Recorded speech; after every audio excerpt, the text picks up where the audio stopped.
Hello, and thank you for joining us today for our Investor Day. It's great to see both new and familiar faces in the crowd, and we are very excited to share our strategic plan. I'm Brian Johnson, Senior Vice President of Investor Relations and Business Development. Before we begin, I'll remind you that today's presentation includes forward-looking statements and non-GAAP measures within the meaning of the Private Securities Litigation Reform Act of 1995, including those related to the expectations for future periods, possible or assumed future results of operations, financial conditions, liquidity and related sources or needs, business and/or integration strategies, plans and synergies, supply chain, growth opportunities, and performance at our stores. There are a number of known and unknown risks, uncertainties, and other factors that may cause our results to differ materially from any results expressed or implied by these forward-looking statements, including but not limited to the execution of our strategic plan, the integration and financial performance of our acquired stores, wholesale fuel, inventory and ingredient costs, distribution challenges and disruptions, the impact and duration of conflicts in oil-producing regions or other geopolitical disruptions, as well as other risks, uncertainties, and factors which are described in the company's most recent annual report on Form 10-K and quarterly reports on Form 10-Q as filed with the Securities and Exchange Commission and available on our website. Any forward-looking statements contained in this presentation represent our current views as of the date of this presentation with respect to future events, and Casey's disclaims any intention or obligation to update or revise any forward-looking statements in the presentation, whether as a result of new information, future events, or otherwise. A reconciliation of non-GAAP to GAAP financial measures referred to in this presentation are included in the appendix at the end of the presentation and can be found with the rest of the presentation and on our website at www.caseys.com under the Investor Relations link. So today, you'll hear from several members of our leadership team who both delivered on our most recent plan and will lay out how we plan to execute on another compelling 3-year strategic plan.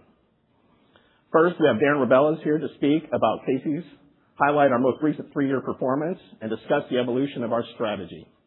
Next, Steve Bramlage will address the financials and the path to achieving our growth algorithm. Following Steve will be Tom Brennan and Brad Haga, who will discuss our plan to accelerate inside sales, particularly with food and beverage. We will then take a short break, followed by Ina Williams, laying out the strategy for growing units and enhancing operational efficiency. Nathaniel Doddridge will then join Ina to shed light on our scalable foundation. Subsequent to Nathaniel, Chad Frizzell will take the stage to chat on how the team member value proposition fits into our strategy. Lastly, Darren will provide some closing remarks, but that will really end with the star of the show, Casey's Pizza for lunch. Following lunch, we'll have a Q&A session around 12:30. We are extremely excited to share our next 3-year plan with you today, and now I will turn it over to Darren. All right, good morning. Thanks, Brian. I'm Darren Rebelez, Chairman, President, and CEO of Casey's, and on behalf of the entire Casey's organization, I'd like to welcome you to our Investor Day. We're really excited to share with you our vision for the next 3 years and let you hear from the leaders that are going to make it happen. So over the course of the day, we'll highlight our strong say-do ratio as proven by delivering on our commitments over the previous 3 years, discuss our clear competitive advantages, show how Casey's stands alone in the public marketplace as the only convenience QSR, and show the advantage flywheel that creates, and share with you our confidence that this proven and resilient model has a long runway for compounding growth that will continue to generate even more shareholder value in the years to come. Now you see the word evolving here, and that word is intentional. What you will not see today is a radical departure from a strategy that's been clearly working, but rather we'll share with you how we intend to amplify our strengths and points of differences to further drive shareholder value. But before we get into the specifics of our strategy, first I want to introduce you to who Casey's is. We're an S&P 500 company that has an enterprise value of over $30 billion, operating in 19 states, primarily in the Midwest. We operate nearly 3,000 convenience stores, making Casey's the 3rd largest convenience store chain in the United States. Our delicious pizza has helped make us the 5th largest pizza chain in the U.S., We also have the fourth most liquor licenses of any retailer in the U.S. It's this combination of restaurant quality food, inside offering, and fuel capability within one convenience box that makes Casey's truly unique. We sit at the intersection of convenience and QSR, and throughout today, we'll show you how Casey's differentiates itself from both the convenience store and QSR industries, with the result being industry-leading growth for the organization and market-leading shareholder returns.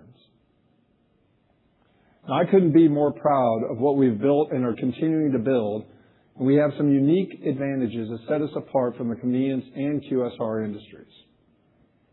First, roughly 2/3 of Casey's stores are in towns of 20,000 people or fewer, giving us a strong market position in rural areas. Secondly, our prepared food program is unmatched within the convenience space, with restaurant quality food across all day parts. We support an advanced AI-enabled technology platform coupled with our nearly 11 million rewards members, driving higher spend, increased visit frequency, and more personalized guest engagement. Our business is vertically integrated, distributing both inside products and fuel, giving us positive control over the value chain and the ability to support our rural footprint. Lastly, this is all supported by our consolidated scale and amplified by our 100% company-owned and operated retail stores, where we have end-to-end control over the upstream partnerships with vendors, enabling quicker speed to market for in-store execution. Now, these unique advantages create an operating model that's unmatched in the public marketplace. What makes our model so powerful is the flywheel it creates, a three-legged stool with prepared food and dispensed beverages, grocery and general merchandise, and fuel, all operating under one cost structure. Our guests can visit our stores and simultaneously get a hot meal, a cool beverage, and fuel their vehicle all with one trip. And unlike traditional convenience and QSR operating models, we can do that for any meal or snack, as we have a relevant offering across all day parts. But this helps drive consistent visits and creates a loyal guest base that's coming to our stores throughout the day for a one-stop shop across categories. With growing traffic, our operating leverage improves while also increasing resiliency and reducing earnings volatility, as we're not overly reliant on any one line of business. This creates a flywheel of leveraging shared fixed costs across three lines of business that generate diversified, resilient cash flows to reinvest back in our value proposition, driving more traffic to our stores and continuing to compound earnings growth over time. Now, the success of this flywheel has led to strong financial results and has been doing so for a long time. But recently, those results have accelerated. Consistent store count growth, coupled with robust inside sales, is proof that the Casey's model is working. Now, this proven algorithm has led to compounding EBITDA growth and improving returns on invested capital. Now, recently, we've only gotten stronger, posting a 16% EBITDA CAGR over our most recent 3-year strategic plan. This acceleration has also been noticed by the markets, as we were named a constituent to the S&P 500 in April. This is a big milestone for our company and shows our play delivers shareholder value over the long term. And one of the things that we take pride on at Casey's is what we call our say-do ratio. In other words, when we make a commitment, it's our expectation that we make good on that commitment. But with the commitments we laid out at our Investor Day 3 years ago, we did just that.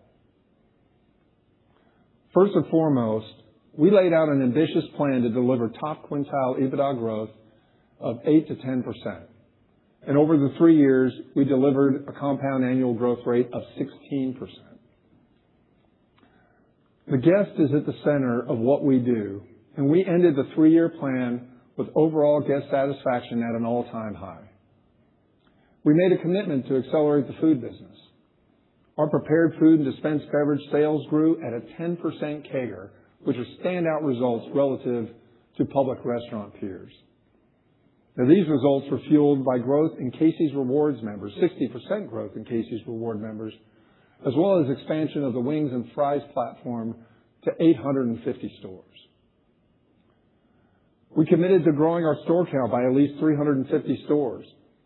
Over the last 3 years, we added 504 stores via new construction and acquisition. Our operations expanded into 3 new states, including Texas, and we closed on the largest deal in the company's history with the Fikes acquisition. Enhancing our operational efficiency was another important pillar. We made a commitment to growing our operating expenses slower than our EBITDA, and we achieved that objective.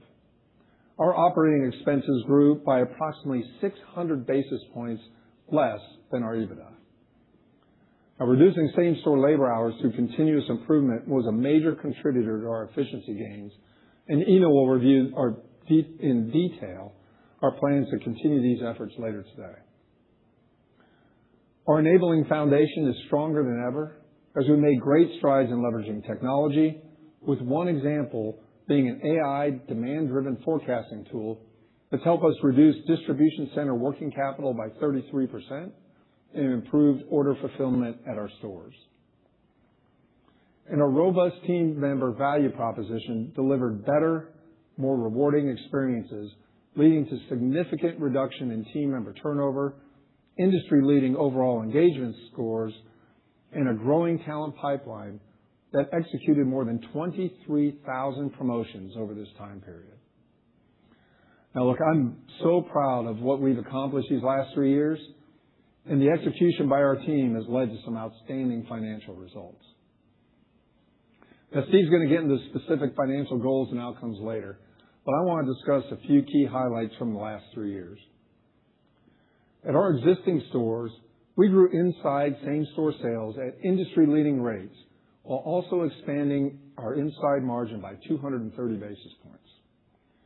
We added more stores while also improving return on invested capital by 90 basis points since fiscal year 2023. The result was a 16% EBITDA growth CAGR while generating excess free cash flow, which we can use to generate shareholder value. And you don't have to take my word for it. The market is noticing as well. And our stock price and market cap over the past 3 years reflect that. Now, that being said, Casey's has been growing EBITDA ratably for a long period of time, and our acceleration in share price gains is highly correlated with Casey's accelerated EBITDA growth.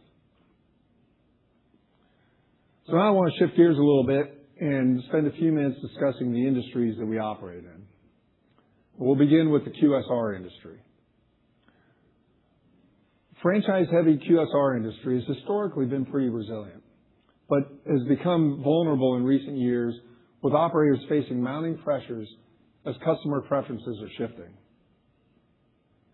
Over the past 20 years, both store count and dollar sales have grown. However, costs have risen at a faster rate, resulting in QSR profit margins being squeezed. The QSR industry is dominated by the franchise operating model, and company-operated stores are generally performing better than franchise stores in the current environment. Company-operated stores benefit from more control, faster execution, and better consistency without the limitations of a lack of scale. They also have an economic advantage as they don't have royalty or franchise fees and can make decisions optimally for the entire chain rather than a collection of individual franchisees. Casey's 100% company-owned and operated model is a distinct advantage versus the franchise QSRs. Now, cost pressures on the QSR operator are accelerating as average hourly wage increases have grown twice as fast as historical rates. And with only one leg of the stool, cost pressures have forced menu prices higher, which has created a vicious spiral as higher menu prices are pressuring restaurant traffic. The combination of increased costs and declining traffic is pressuring earnings and reducing operating leverage, forcing menu prices even higher. Even with a 42% increase in the food away from home CPI, QSR profit margins are down still roughly 200 basis points from 2019 levels. Now, not only are the earnings being pressured, but customers are prioritizing flexibility and convenience over the dine-in restaurant experience. Customers are moving away from on-premise dining and shifting towards off-premise, and the younger generations are doing so at a more pronounced rate. And Casey's is perfectly positioned to benefit from this shift, as younger generations are only accelerating that trend. So as the QSRs are dealing with some structural challenges in their industry, convenience stores are experiencing changing dynamics as well. The industry, again, is generally resilient, but customer preferences are shifting, and the food-forward operators are separating themselves from the rest of the industry, resulting in fragmentation and consolidation. All of this results in scale mattering now more than ever. The convenience store industry has historically proven itself to be resilient over the long run, but the number of total of convenience stores and total fuel gallons sold in the United States have been remarkably steady, while inside sales have continued to grow. Casey's has also proven resilient as our advantaged operating model outpaces the industry and continues to gain share. While traditional convenience store operators have one more leg of the stool than the QSRs do, they too are facing increased operating pressures. Like the QSRs, average hourly earnings have grown twice as fast as in the past. The combination of increased cost pressures, the secular decline in cigarettes, and the lack of a prepared food program has many of convenience store operators increasingly reliant on higher fuel margins to make ends meet. The result has been declining traffic. And declining traffic, combined with increased costs, is pressuring earnings and reducing operating leverage, creating a vicious downward spiral effect on their business. Now, as the industry is shifting away from cigarettes and towards prepared foods, earnings are shifting with it. As compared to the bottom 7 deciles of the National Association of Convenience Stores, Casey's inside sales skew 11 percentage points higher in prepared foods and 5 percentage points lower in cigarettes. This favorable mix leads to approximately double the EBITDA per store versus the industry. So the trend is clear. Food-forward operators like Casey's are winning, and Casey's has 40-plus years of experience in the food business. Now, despite the convenience industry maintaining a steady store count, it remains very fragmented. Nearly 2/3 of the stores in the industry, of the 150,000 convenience stores in the industry, are operated by chains of 10 stores or fewer.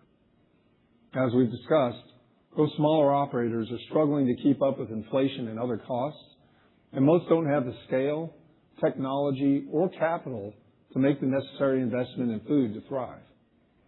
So as such, the industry is consolidating, and the larger, more sophisticated players like Casey's can leverage our superior positioning to grow through M&A. Ina will speak more to our growth strategy later in the presentation, but these trends in the industry really represent a tailwind for Casey's, which really puts us in a position to win with our advantaged model.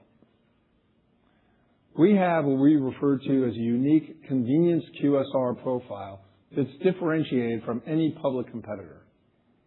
Our rural footprint and restaurant quality food service allow us to operate in areas others do not, with a prepared food offering that's a true differentiator. We also have a robust private label offer and sophisticated fuel capabilities, but we don't rely on fuel as a sole traffic driver, as 70% of our inside transactions aren't even tied to fuel.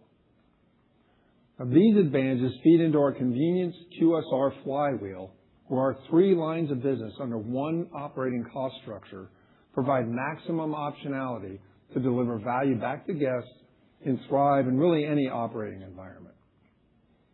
Now, as our robust and competitively priced inside offer, including pizza and wings and private brands, attract more guests to our stores, we continue to take fuel gallon share from the industry. Our competitive prices at the pump, combined with our sophisticated fuel capabilities, provide Casey's a stronger margin profile. Now, this concept allows us to be flexible of where and how we're driving gross profit dollars. We're nimble to our evolving guest needs, and we can manage each business to complement the other.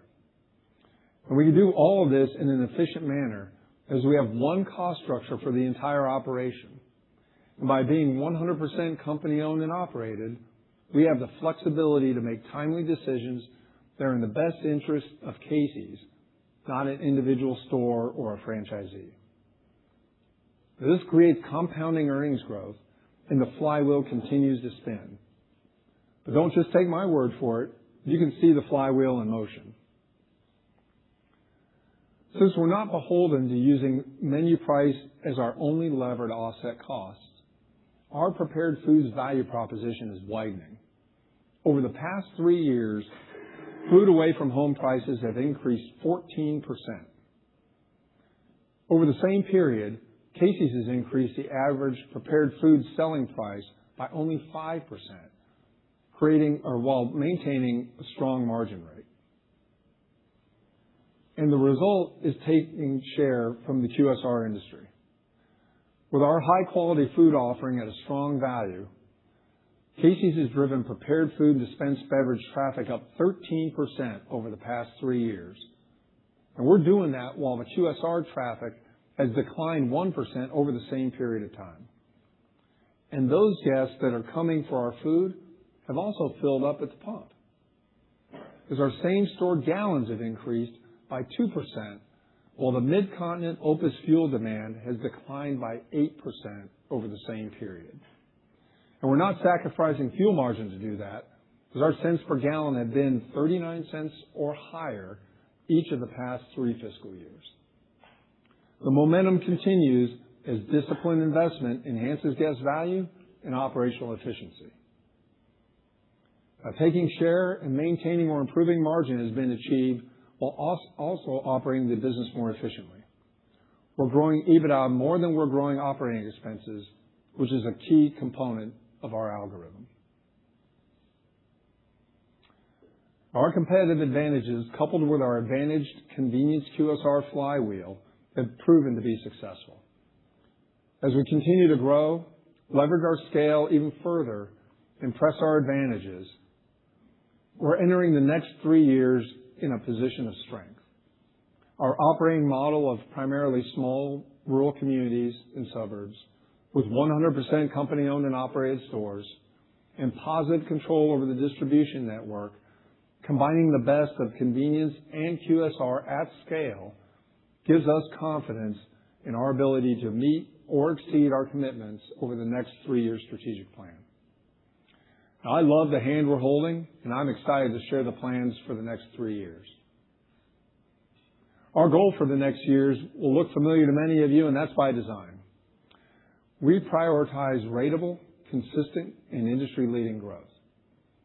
Steve will discuss how we get there from a financial metric standpoint.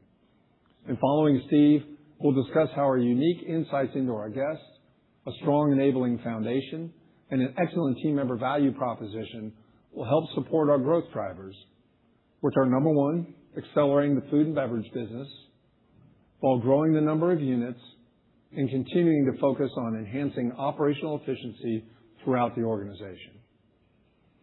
Now, before I get into details, I'd like to illustrate how our EBITDA growth algorithm stacks up against historical results of others in the industry.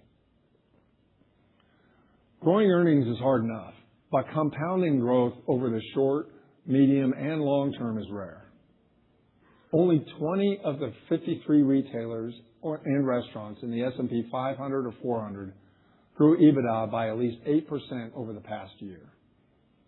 That number dwindles down to 10 when you add a 5-year requirement. And finally, over a 1, 5, and 10-year time frame, only 7 companies, including Casey's, have been able to achieve that ratable and consistent growth over a 10-year window.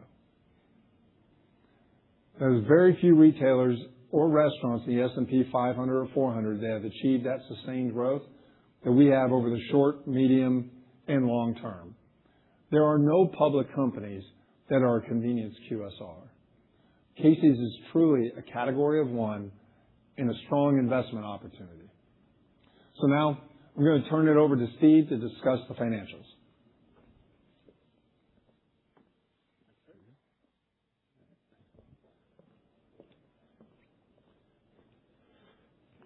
Okay. Thank you, Darren, and good morning.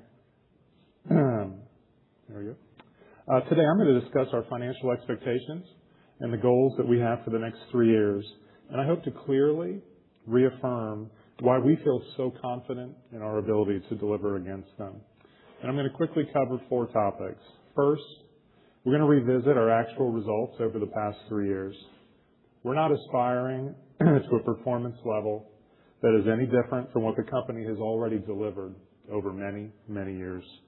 And as Darren showed a couple of minutes ago, the past 3 years, they've simply been an acceleration of that historical success. Second, the achievement of our commitment has translated into accelerating free cash flow. It's an important determinant of increasing shareholder value. This also has further strengthened our balance sheet, and it provides us with tremendous current and prospective financial flexibility to invest. Third, we're going to review the specific outlook for the next 3 years and the growth algorithm that continues to underpin it. Fourth, and finally, I'll discuss our capital allocation strategy along with our return on investment expectations when we invest shareholder money. With that, let's start with revisiting our performance vis-a-vis our aspirations from 3 years ago. So I see a lot of green on this slide, and it's a testament to the excellent work from our 50,000 team members in the stores, in our distribution centers, our drivers, our leadership team, and everyone in between. I mentioned this on our fourth quarter call recently in the context of our fiscal 26 results, but it's equally valid and it's even more germane for the past 3 years. Results like this are not easy to achieve, and we are really proud of what the team has been able to do. We grew EBITDA at a 16% CAGR over the past 3 years, and that exceeded the top quintile target of 8 to 10%. Now, this was generated from both existing units, or what we refer to as the mothership, and the 504 new stores that we built or that we acquired. That level of growth was well in excess of our initial 350 unit goal, aided in part by the Fikes acquisition, the largest so far in the company's history. Inside the store, we grew same-store sales at 4% CAGR and same-store gallons at approximately 1%. These are especially impressive as we know that we're outperforming our geographic competition both inside and outside the store. From a margin standpoint, we saw expansion inside, where we grew margin 230 basis points, and at the pump, where we averaged approximately 40 cents per gallon. We were able to successfully leverage our growing scale and continue to invest in our capabilities as we grew operating expenses on a CAGR basis almost 600 basis points less than EBITDA. And the result was free cash flow expansion. We generated almost $1.7 billion in free cash flow over the course of the last 3 years, which was itself an acceleration of the approximate $1.2 billion that we generated over the previous 3-year plan strategic cycle. In fact, we generated more free cash flow from fiscal 24 to fiscal 26 than we did in the preceding 13 years. Free cash flow generation has been a priority area of focus for us in the past 2 strategic plans based on investor feedback, and I think that it's developing as we hoped and as we expected as it would. This additional cash flow puts our balance sheet in an extremely strong position, and it enables our investment plans for the future. Simply put, we can invest capital as we need and choose to in order to expand our strategic and our operational advantages, both inside and outside the store, without compromising our ability to grow units, EBITDA, and ROIC. Our leverage ratio of 1.5 times is currently a bit below our long-term target of 2 times, and we have ample liquidity of $1.4 billion along with a low cost of debt. If the right strategic opportunity comes along, we have the ability to take on several additional turns of leverage. Realistically, there's not a lot of potential deals of this size, but in the right circumstances, we would be willing to temporarily increase leverage, bundle it with a firm commitment to quickly work our way back towards our long-term target of 2 times, as we demonstrated with both the Buchanan and the Fikes acquisitions. As you can see on the chart, we don't have any substantial near-term debt maturities that will be a strain on cash or expose us to unfavorable market dynamics in any material way. So let's transition from the past to the present and to the future. I know that I speak for the entire management team when I say again that we love the hand that we're holding and that we firmly believe that we control our own destiny. The play we're running is winning, and we have spent a long time pressure testing it to ensure the reality and the facts of our exogenous environment support our premise that this play is poised to continue to work far into the future. The strategic differentiators that make Casey's sui generis are stronger than they have ever been, and our relative advantage in this industry that is highly fragmented and lacking scale is only growing. We hope that this page is not a surprise to anyone in the room. It continues to represent a high level of performance for anyone in the retail and the restaurant space, not just the convenience industry. It also represents more of the same. We're not trying to do something that we have been unable to do in the past. We have consistently been able to achieve this level of performance across multiple economic cycles and against an ever-evolving consumer and competitive set. It's really difficult for our competition to replicate the flywheel effect of our business in the way that our prepared food business, our grocery business, our fuel business, and our scale all complement, supplement, and ultimately reinforce each other. Now, the rest of the day is meant to reaffirm for you with specific facts and examples why we believe the plan is achievable and to instill in you the same level of confidence that we already have in our ability to execute it. So specifically, the EBITDA growth target of an 8 to 10% CAGR over the next 3 years is still a top quintile growth, and it's consistent with our historical results. Now, for transparency, we define top quintile growth as EBITDA growth on a multi-year CAGR basis for all of retail, excluding REITs, and restaurant companies that are within both the S&P 500 and the S&P 400 composites. Simply put, we intend to accomplish this by doing what we already do well and to continue to get better at it each and every day. We plan to grow the store base by at least 400 units. That's a CAGR of at least 4% over the next 3 years, and that'll be through a mix of organic growth and acquisition.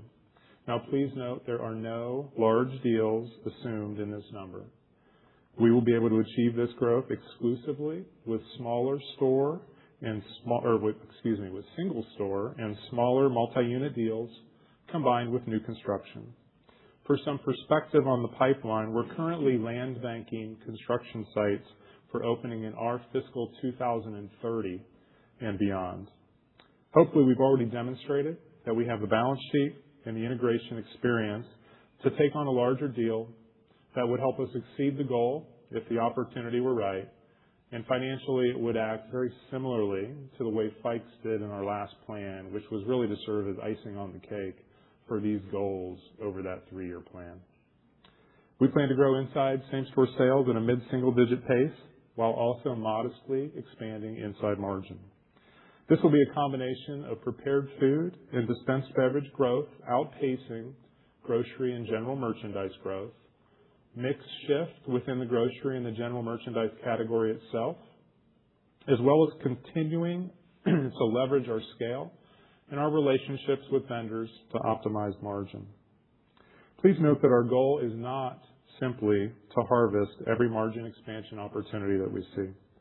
We're trying to drive more gross profit dollar velocity, and often it makes sense for us to reinvest in promotion and price support inside the business to maintain our value abundance positioning and to drive more traffic to the store rather than simply drop through more margin.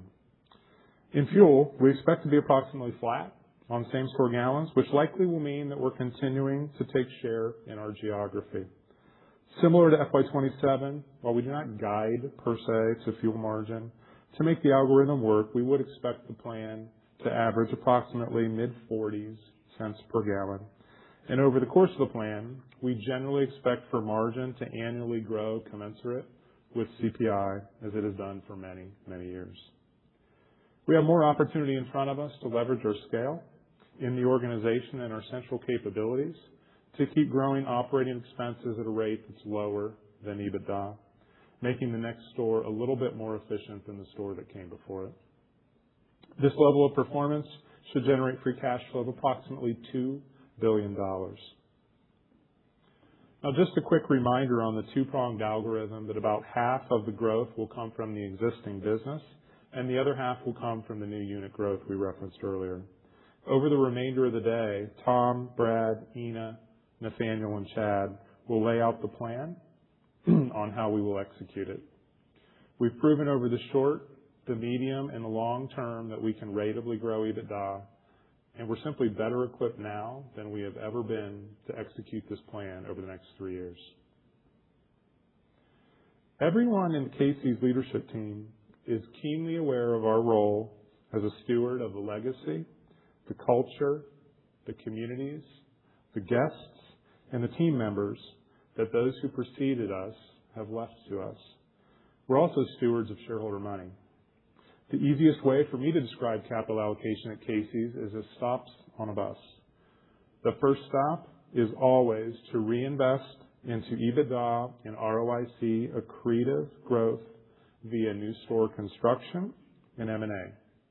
And because our maintenance requirements are quite low, approximately 75% of our PP&E spend has been, and likely will continue to be growth-oriented. The second stop on the bus, we target a steady state leverage ratio of 2 times debt to EBITDA. And given our current leverage, you should expect no discretionary deleveraging from our current levels. The third stop, we have a long track record of returning cash to shareholders with 27 consecutive years of dividend growth. And we are really proud of the fact. I am keenly aware of the fact that our dividend yield has been declining over the past couple of years. And honestly, I, for one, am totally okay with the reason that has happened. Our long-term philosophy on the dividend is to maintain an approximate 15 to 20% payout ratio and to increase the dividend consistent with the midterm EBITDA growth. And at the final stop, once we've met our first 3 priorities, we get to share repurchase. Now, historically, this has not been a major part of our capital allocation plan. However, as we continue to grow and generate more and more cash, we have leaned into share repurchases. The reality is, at the current scale of the company, we're going to generate more free cash flow in most years than we have opportunities to reinvest it within a 12-month period of time. Absent a large contemporaneous deal with an above-trend investment and deleveraging need, we will become a more consistent and ratable repurchaser of shares. And as a reminder, we have a fresh $1 billion share repurchase authorization available to us. And I want to cover our return expectations when we invest shareholder funds. As a starting point, our current cost of capital is a touch above 7.25%.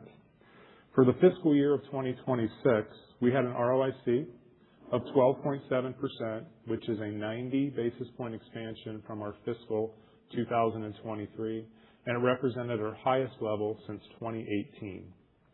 Our return expectations for a new unit are the same whether we build it or whether we buy it. The expectation is double-digit after-tax returns by the second or the third year, and mid-teens by year 5 or 6.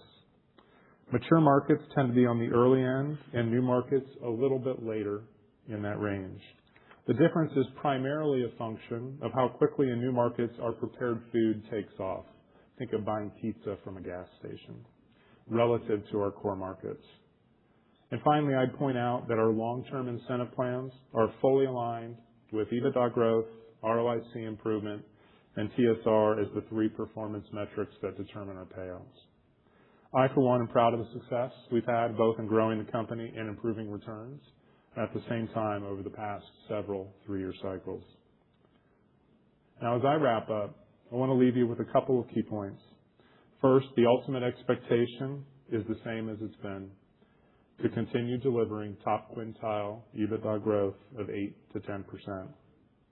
Second, we are confident in our ability to execute on this goal, as we've done it for a long period of time, and we just completed a plan where we grew EBITDA well in excess of that goal, and we were able to achieve all of those underlying metrics across the board. Third, we're able to support this growth with a really strong balance sheet that affords us ample liquidity to operate and grow the business while being ready for the next right large acquisition without compromising our small deal M&A and the building of new units. Our balanced algorithm has proven to be successful. We're generating EBITDA growth from both our existing stores and from the new and acquired stores. All of this gets funded with a capital allocation strategy that prioritizes driving EBITDA and ROIC growth and accretion while generating more free cash flow than we have ever had. In conclusion, we love the hand that we're holding. We have a proven strategy to ratably grow this business, and we've done that over the short, the medium, and the long term. We continue to control our own destiny, and our play is more effective and it's harder to replicate than it has ever been. I, for one, am extremely excited for the next 3 years at Casey's. So let's start talking about specifically why we feel so good about that statement and how we're going to do it. It's my great pleasure that I'm going to turn it over to Tom Brennan, our Chief Merchandising Officer. Tom? All right. All yours, man. Thanks, Steve. My name is Tom Brennan, and I am the Chief Merchandising Officer at Casey's. Let me start with a simple framework for how to think about the business. Everything we're going to show you today starts with the guest and how that translates into consistent and ratable growth for the long term. We serve a loyal, high-value guest with strong wallet share. And importantly, that base is getting younger, positioning us well for sustained success. We're also differentiated in how we serve that guest. Our category of one model spans both convenience and QSR, allowing us to capture more trip missions in day parts than traditional peers. Underneath that are 3 core structural advantages: disciplined dynamic category management, vertically integrated partnerships and exclusivity, and a loyalty platform that's increasingly a real-time personalization engine. When you put those pieces together, what you'll see is an integrated system, one that drives frequency, increases basket, and creates a flywheel of engagement, data, and reinvestment. That system is what enables us to consistently drive traffic, and that in turn gives us confidence in delivering mid-single-digit same-store sales increases year over year with an overweight on unit growth supported by modest pricing. If you start with a guest, the data is compelling. We have a broad generational mix with increasing engagement from Gen Z, giving us both stability today and growth over time. While we skew more rural, our guests still value convenience. Roughly 70% of our rewards members earn over $50,000 annually, and we operate in 6 of the top 10 and 13 of the top 20 lowest cost of living markets in the U.S., which strengthens disposable income. They're also highly loyal. On average, rewards members have visited more frequently and spent roughly 4 times more than non-members. And importantly, satisfaction is at an all-time high. So when you put it all together, we have a guest base that is engaged, high value, and increasingly digital, exactly the profile that supports consistent, repeatable performance. So what do our guests actually want? It comes down to 5 things: great taste, strong value, convenience, consistency, and relevance. The key is that we've designed our model to deliver all 5 every day across our approximately 800 million annual transactions. That's why we invest in real kitchens, proprietary innovation, and a regionally relevant assortment, while continuously removing friction and improving reliability. Because that combination, quality and value delivered with convenience, is what drives repeat behavior and long-term loyalty. One of our most important structural advantages is the breadth of trip missions we serve. We're not just competing as a convenience store or a QSR. We're operating across both throughout the day. That gives guests more reasons to visit and engage with Casey's. You see that reflected in the business. Over 70% of guest visits are non-fuel.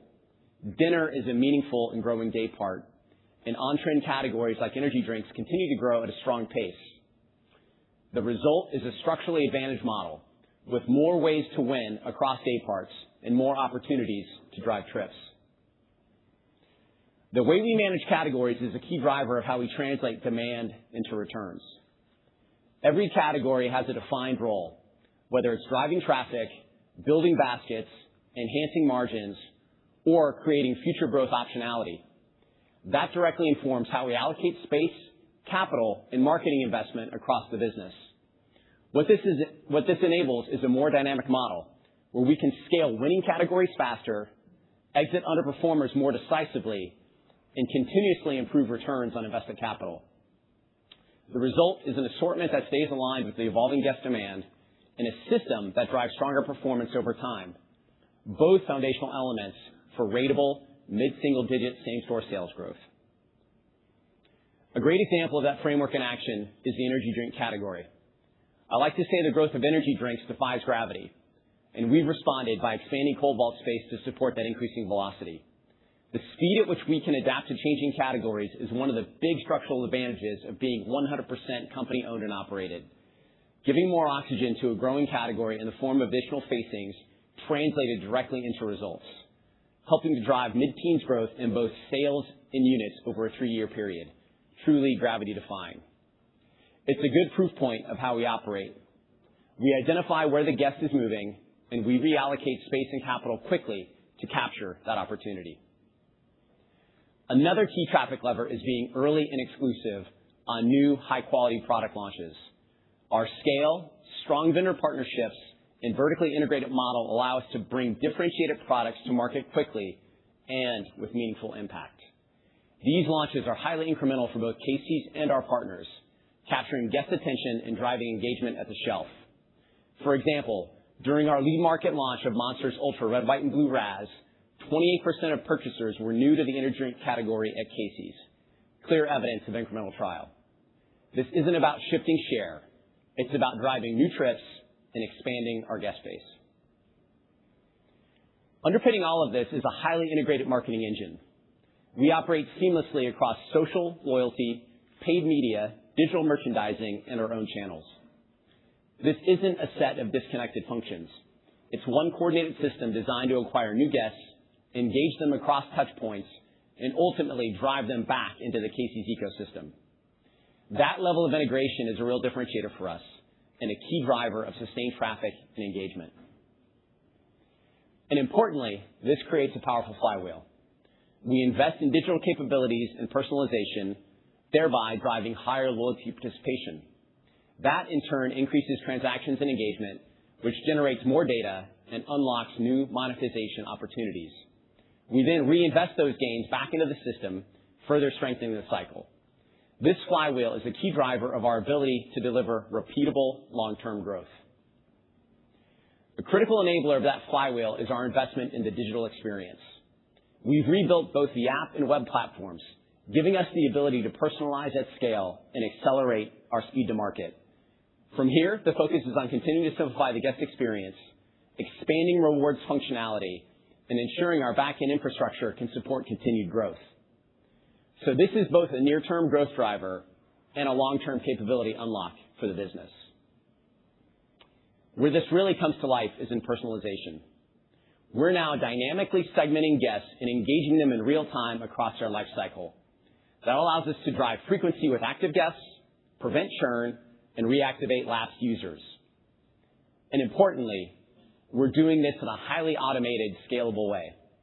We're moving from static campaign-driven marketing to always-on, data-driven engagement. And we're seeing that translate directly into loyalty performance. We've hit nearly 11 million members with strong growth in both enrollments and engagement. But what matters most is how those members behave. Personalized offers are driving cross-category trial, and new capabilities like gamification are increasing engagement and frequency. Loyalty at Casey's is no longer just a program, it's a core growth engine for the business. In parallel, we're scaling our digital commerce and delivery capabilities. We've significantly simplified the ordering experience, removing friction and expanding the assortment available digitally. On delivery, we've now scaled to over 2,000 locations and are seeing strong order growth. By bringing more of the store into our e-commerce experience and expanding delivery, we're driving incremental traffic, accelerating sales, and increasing Casey's relevance with our guests. Another piece of the model gaining real momentum is Casey's Access, our retail media network. We're seeing increasing vendor investment driven by strong returns, particularly when paired with our food-led activations. At the same time, we're expanding the inventory, giving partners more ways to engage across both digital and in-store touchpoints. Importantly, that revenue is reinvested back into our marketing engine, driving incremental traffic and sales. This creates another reinforcing loop within our ecosystem, further accelerating growth over time. When you step back and look at the results, the impact is clear. Digital sales are growing at a high teens rate on a multi-year basis, led by particularly strong growth in delivery. We're also seeing a meaningful shift toward digital in the ordering mix, bringing in a more engaged, higher value guest. And that's the point. This isn't just digital for convenience.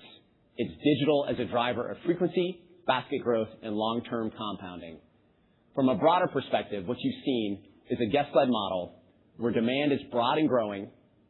We're reallocating capital dynamically to capture it, and digital, loyalty, and marketing are amplifying that growth.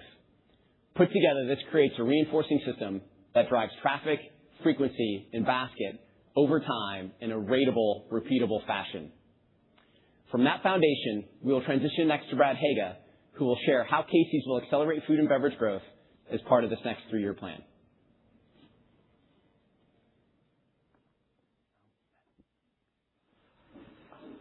All right.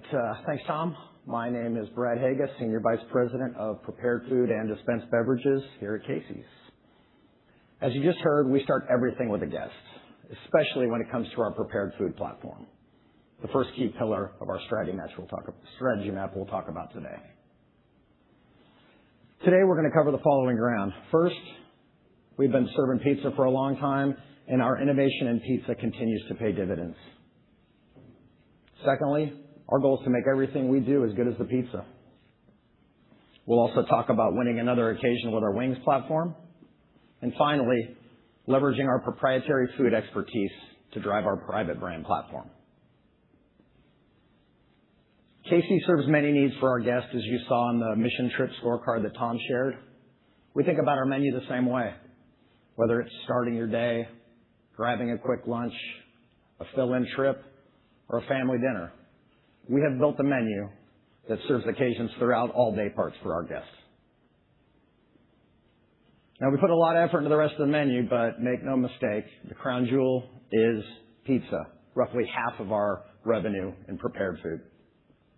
And to execute Casey's delicious pizza, we make it by hand, daily in our kitchens. What sets us further apart is our ability to drive the pizza business through innovation. A few years back, we solved a big gap in our assortment with crust innovation, thin crust. Another big differentiator for us is our specialty pizza assortment. There is nothing more unique and beloved than Casey's famous breakfast and taco pizzas. We haven't stopped there.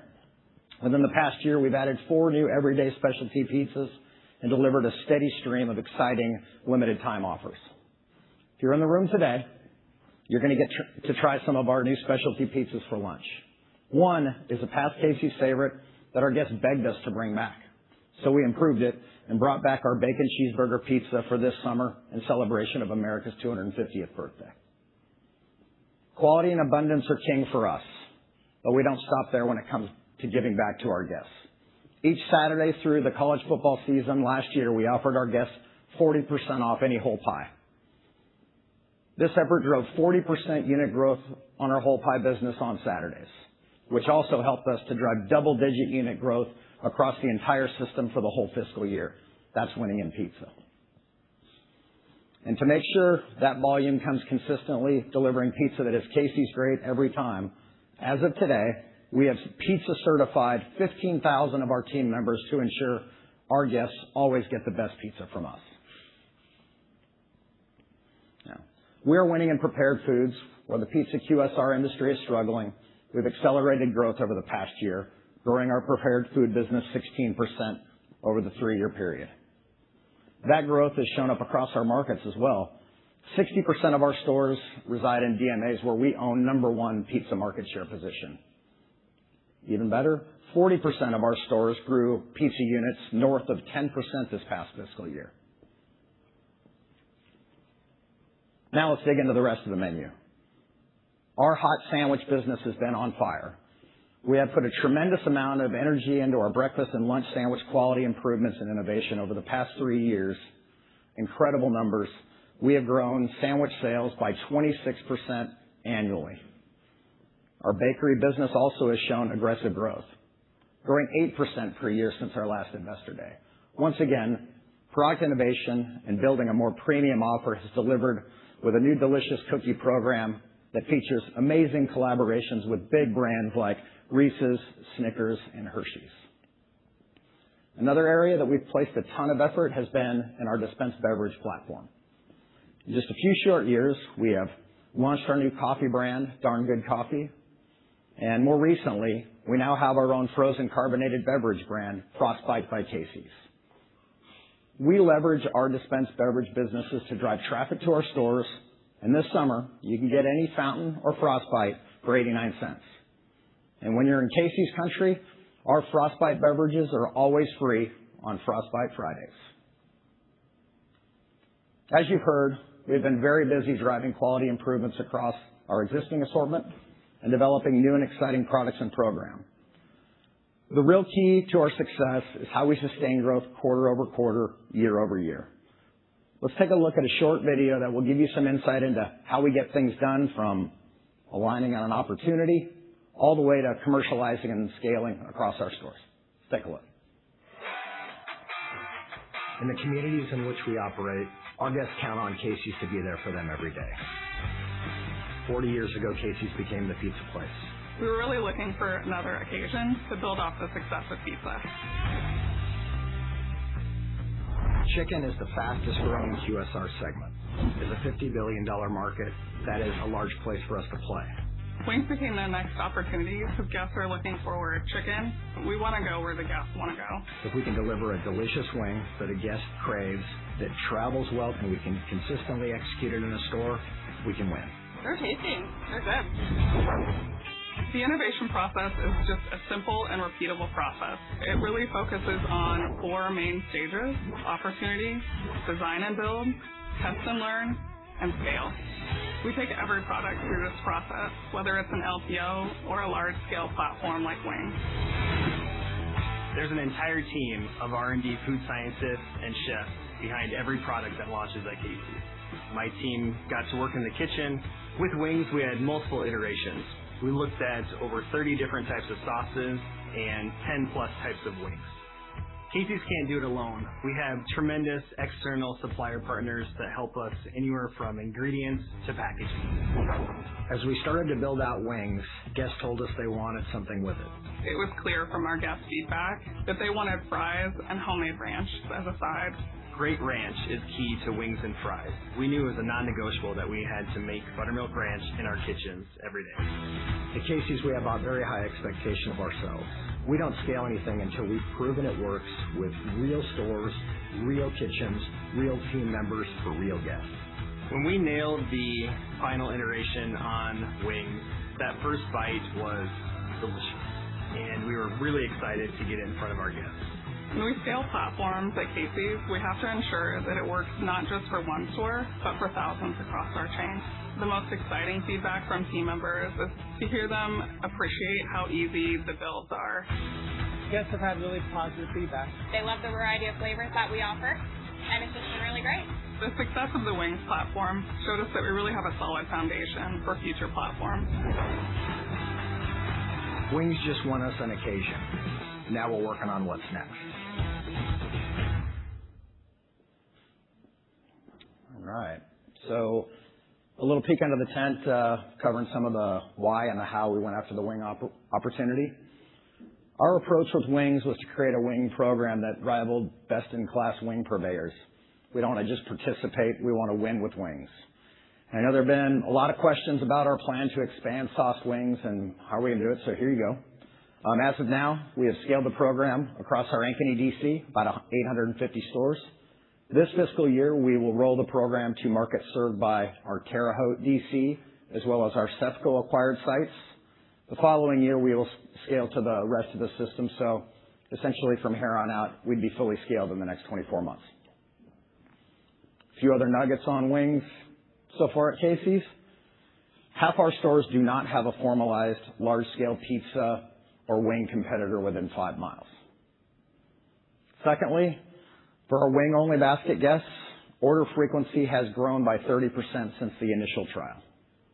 And lastly, and we don't mind selling wings with pizza, thus far guests who added wings to a pizza have a basket that is 50% bigger than whole pies alone, and we will take that all day. Now let's talk a little bit about private brands. We have had a lot of success with our private brands. We've closed in on about 10% of our grocery unit mix is private brands with about 350 SKUs. Private brands now for us is represented in half the grocery categories. And when we look at Casey's proprietary products, that's combining prepared food and dispensed bev with private brands, roughly 30% of our inside revenue comes from private brands and 40% of our inside gross profit comes from Casey's proprietary items.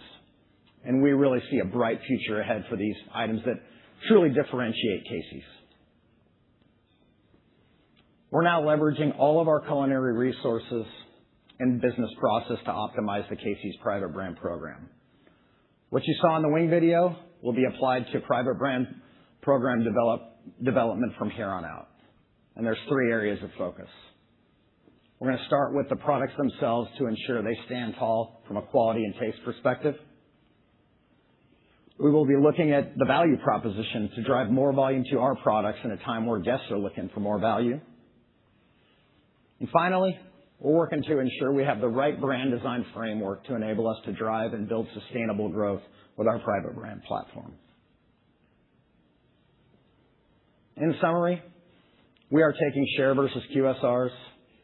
The strength of our business can clearly be seen in our differentiated traffic trends that start with delivering great food at a tremendous value.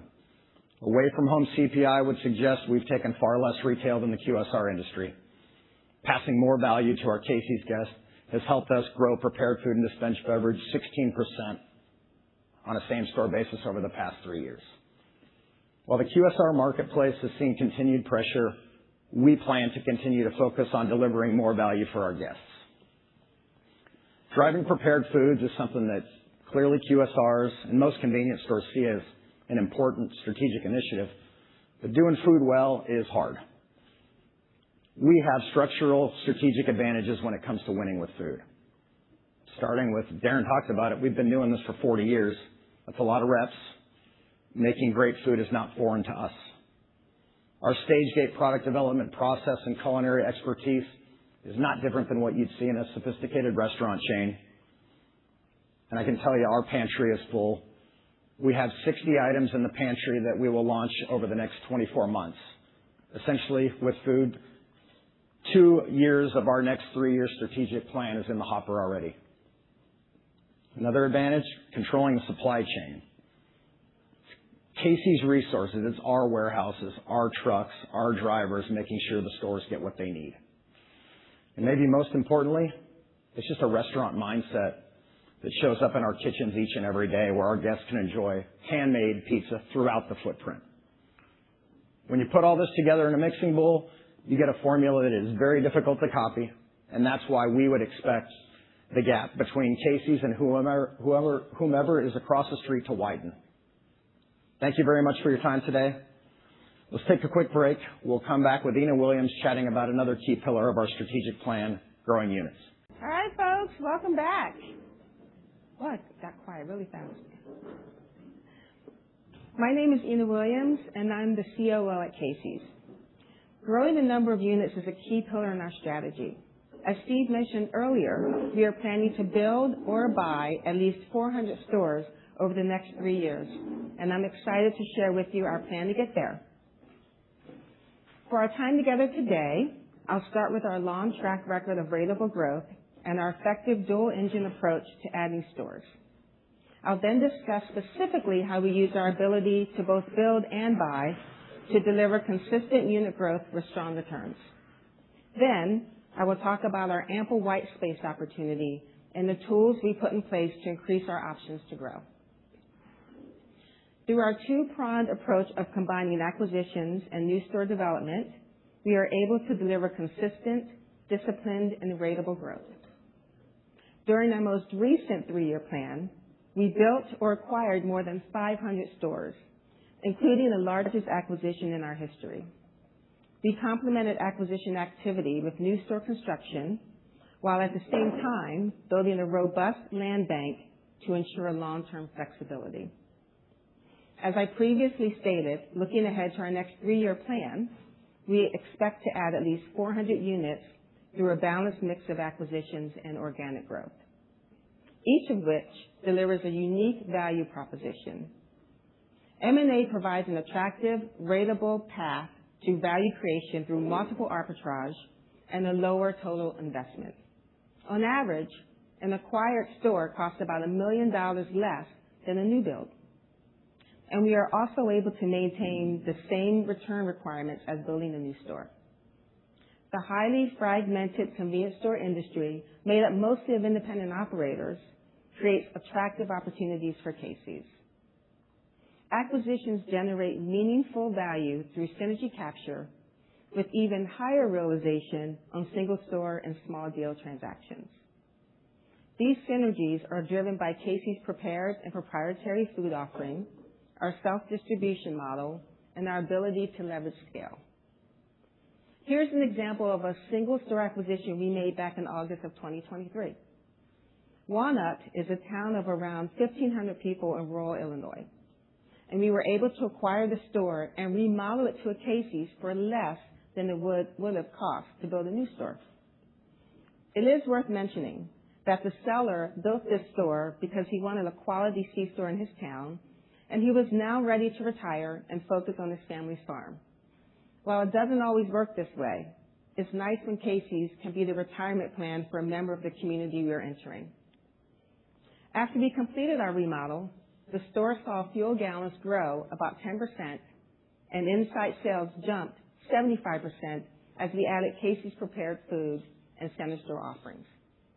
This sales lift, coupled with rolling the store into the Casey's distribution network and the operations cadence, enabled mid-teens returns by year 3.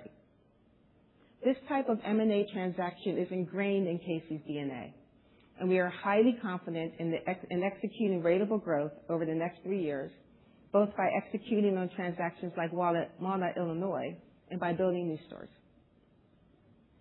Now, new builds enable targeted infill and precise trade area penetration. We have a data-driven approach to new store growth where we leverage our AI tools and other proprietary data to optimize our store growth plans. We do this by first determining the best location using our network planning capabilities. From there, we identify the specific site within that geography that has the best performance metrics. And then we determine the right store type to optimize our capital investment to generate the best returns. The results have shown that recent builds continue to outperform our chain average, delivering double-digit year 1 pre-tax return on invested capital. This is a reflection of the enhanced data-driven site selection and disciplined capital deployment. Together, this balanced approach allows us to consistently execute our growth strategy. Our existing store base is well positioned within the optimal driving radius of our 3 distribution centers. However, even within this footprint, there is substantial white space, creating a meaningful opportunity to infill new markets while staying within our distribution radius. In fact, approximately 75% of towns with a population of 20,000 people or less do not have a Casey's. Now, I'm not saying you should expect to see a Casey's in every small town, but this is just an illustration of the possibilities that exist in our footprint. In addition, with the CEFCO acquisition, we've gained valuable experience working with a third-party distributor. Now, those stores had an existing contract, and a number of them were outside of our distribution network. So to be clear, though, we are not changing our self-distribution strategy. However, if there is a highly strategic acquisition outside of our distribution area, we feel confident in our ability to leverage our new third-party relationships to service those stores until we have critical mass to expand our distribution network. This gives us even more flexibility when looking for larger deals. And as proven with CEFCO, when we make an acquisition, we are not just changing out the signage. We build the stores the Casey's way. I am so proud of the team for how they have executed the plan to bring Casey's to life. See for yourself. Casey's growth strategy is really a balance of organic growth along with acquisitions. We're looking for those big opportunities where we can go out and buy a really high quality asset chain of stores to bring our Casey's model to life. CEFCO is a perfect example of our two-pronged strategy at work. Whether that's through a ground up or through an acquisition, we get to serve new guests. And getting more stores in Florida and Alabama and Texas, it opens up a world of opportunities. Converting a CEFCO to Casey's can be anywhere from a couple days to upwards of a couple weeks. Remodels to us are not just rebranding the store. It is Casey's merchandising. It is Casey's Kitchen with our equipment. Our Casey's food program is the single biggest differentiator between us and everyone else in the convenience store industry. This isn't just a CEFCO with a new sign. This is a Casey's.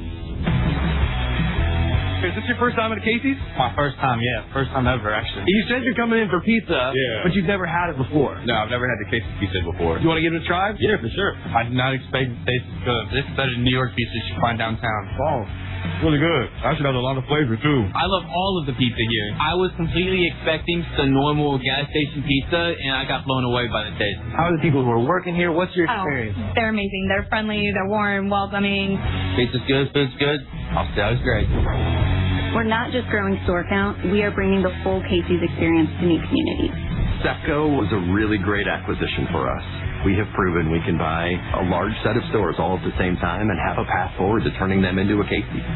We've really honed in on a scalable, repeatable integration model, and this represents a long, long runway for Casey's future growth. We're just getting started.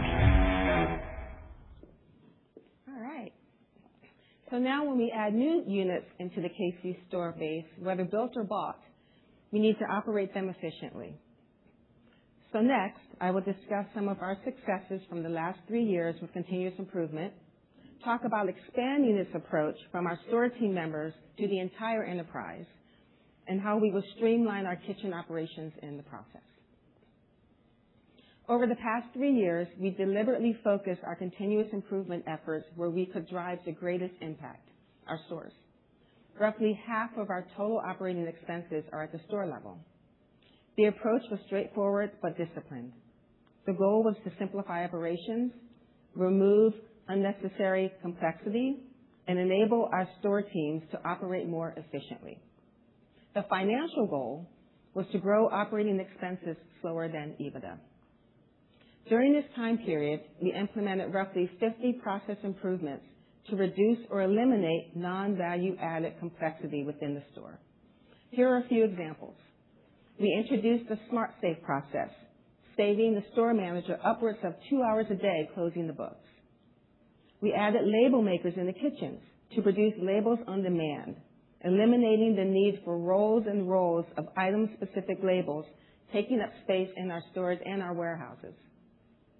We outsourced laundry, giving team members that time back to focus on execution and serving the guests. The results were clear as we reduced our same-store labor hours by approximately 5% over the 3-year period and grew EBITDA almost 600 basis points more than operating expenses on a 3-year CAGR basis. And we did this the right way. How do we know this? Team member engagement scores and guest OSAT reached all-time highs, and turnover has improved by 70 percentage points. And building on that success within our stores, we are now expanding continuous improvement across the entire enterprise. The strategy is consistent, but the scope is broader. And we are applying the same disciplined approach of clearly defining business problems, prioritizing the highest value opportunities, and then scaling those solutions. We've organized this work into 5 core work streams. First, continuing our focus on store simplification, which remains foundational from the prior strategy. Some of these projects include prepared food packaging optimization, such as bagged cheese sauce instead of cans. Digitized cigarette audits, reducing the time it takes to count inventory. Bulk windshield washer fluid for automatic refills at the pump island instead of team members refilling manually. Transforming our kitchen with improvements like installing dedicated hot water lines. I'll speak more about that project later. You know, these all sound simple but add tremendous value. The second work stream focuses on optimizing non-store labor and expenses. The third one is around streamlining merchandising and supply chain operations. The fourth, on automating administrative and transactional work. And the fifth work stream involves taking a hard look on how work gets done across the organization. The goal is simple: embed continuous improvement as a core enterprise capability. I mentioned a few of the improvements we made in our stores, and many of those were in the kitchen. Working in the Casey's kitchen is hard, and we owe it to our team members to continue looking for ways to make their jobs easier and more efficient. We have identified a few areas to make that happen. The first is around having the right equipment available to remove complexity. I'll give you an example using our crown jewel, our pizza and our made-from-scratch dough. This is one of the important factors that sets us apart from our competition and adds to the quality our guests love and expect. What you may not know is that dough making involves science with precise measurements, and the hot water needs to be within a specific temperature range. So before, now picture this, our team members had to run the water until it got hot, then use thermometers to measure until the right temperature was achieved. If it was too cold, then more hot water had to be added. If it was too hot, then they had to add cold water, back and forth, you get the picture. So to make it easier, we installed a dedicated spigot and tank system to dispense water at the right temperature every single time. This simple change not only saves water usage and time, but also ensures consistency with the crust. In addition to removing tasks from the kitchen, we identified an opportunity to optimize the way the kitchen and equipment are laid out. We worked with a process engineer to help us change the kitchen configuration. By placing equipment and ingredients closer to the make area, it reduces the time team members are walking and crossing over each other. This new layout will help our team members handle increased unit volume. All new store builds will be spec'd with this new equipment and layout, and we will be determining how to scale these improvements across our existing store base. Another way we can support the kitchens is by leveraging technology in our AI tools. Using technology to improve our ingredient ordering process for both accuracy and inventory management is a priority for our strategic plan. In addition to improving our ordering processes, we will continue to leverage technology to improve production planning for our grab-and-go items, as well as optimize our made-to-order systems to have items like our pizza ready when the guest expects them. We know our kitchens and our restaurant quality prepared food are a couple of our biggest differentiators, and we are always working to make sure our team members and guests get the best food and experience they can. The simplification and optimization efforts I just spoke of will help us meet these goals. So I've spent some time discussing how we're going to operate the business more efficiently. Now I want to talk about how we are laying a foundation that will be scalable as we grow the store base past 3,000. In this next segment, I will cover the importance of achieving a scalable foundation and how we will leverage our technology and AI tools to support this growth. Then Nathaniel will take you through the ways our fuel business also helps facilitate our growth.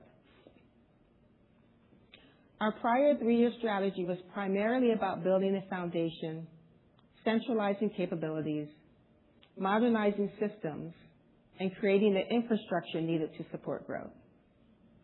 As we look forward, the focus shifts to leveraging that foundation. Because of the investments we've made across our store support center, our fuel operations, field leadership, and supply chain, we are now positioned to scale the business more efficiently. We also have a strong, experienced leadership team to execute using these tools. In practical terms, that means growing our store footprint with proportionally lower incremental investment. We've built a platform that is centralized, scalable, and future-ready, allowing us to increase capacity, improve planning, and drive productivity across the organization. As we scale this strategy, AI will be an important tool, but it will be used in a targeted and specific way. We are looking for clearly defined opportunities where AI can help Casey's operate better. In some cases, AI enables us to move faster, whether that's improving throughput or modernizing systems.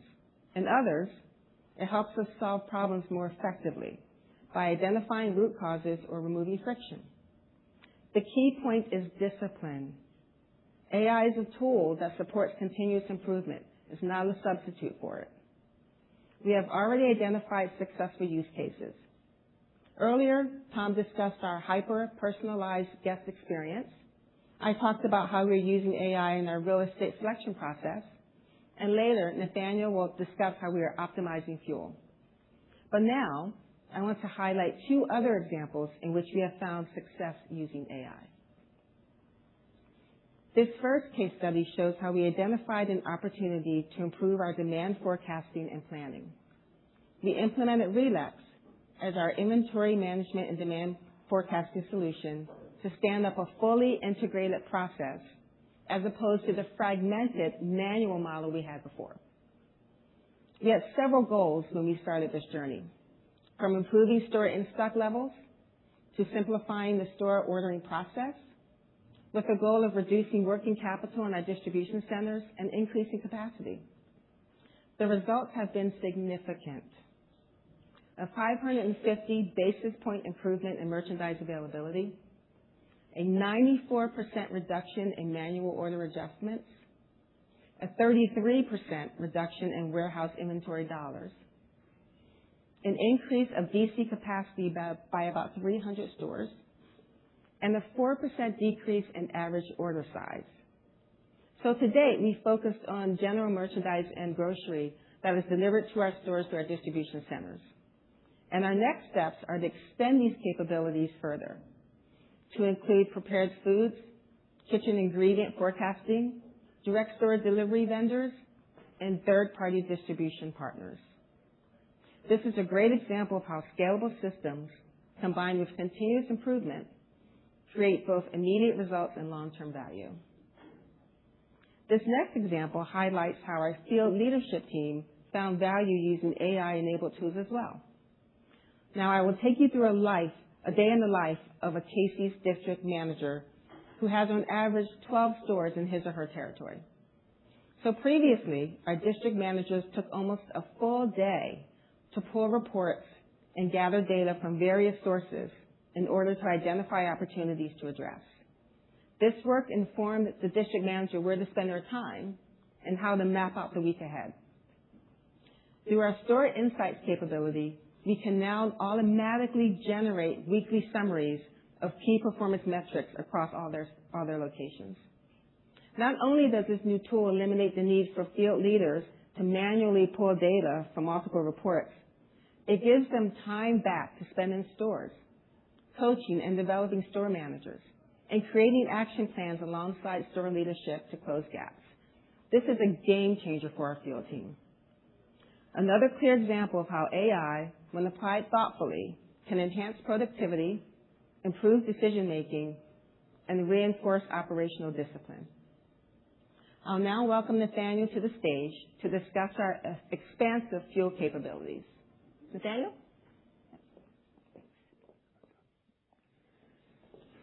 Thanks, Ina.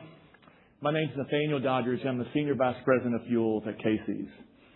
As you've heard today, our scalable foundation gives us the ability to grow while driving efficiency and leverage across our business model. Fuel is a very important part of that foundation, not only as a meaningful business on its own, but as an enterprise capability at Casey's that strengthens our cost position, our resilience, and our long-term growth. Over the last few years, we've invested heavily in the fuel business, and the recent results highlight our ability to win. Our recent quarter is an example of what winning looks like as we grew fuel profit by over 29% to $397 million in the quarter. Now let me walk you through how we'll continue to leverage our robust fuel capabilities as we maintain our winning track record. So our fuel strategy starts with an integrated supply chain built for cost advantage, flexibility, and resilience. Our contracts with refiners, which cover 75% of our total demand, have strong overlap with our retail footprint and provides access to over 300 fuel terminals that allows us to optimize our procurement costs and maintain the utmost flexibility. We pair that with our newest capability, our upstream self-supply and risk management capability, which helps us navigate volatility, create additional incremental value, and add security of supply. As you would expect, this multi-pronged approach to supply has been really, really handy during the recent Iranian conflict. We execute our supply plan through our physical network, including our proprietary transportation fleet, which spread out across 40 different markets, includes over 450 fuel drivers, and delivers over 60% of the fuel that we sell at our stores.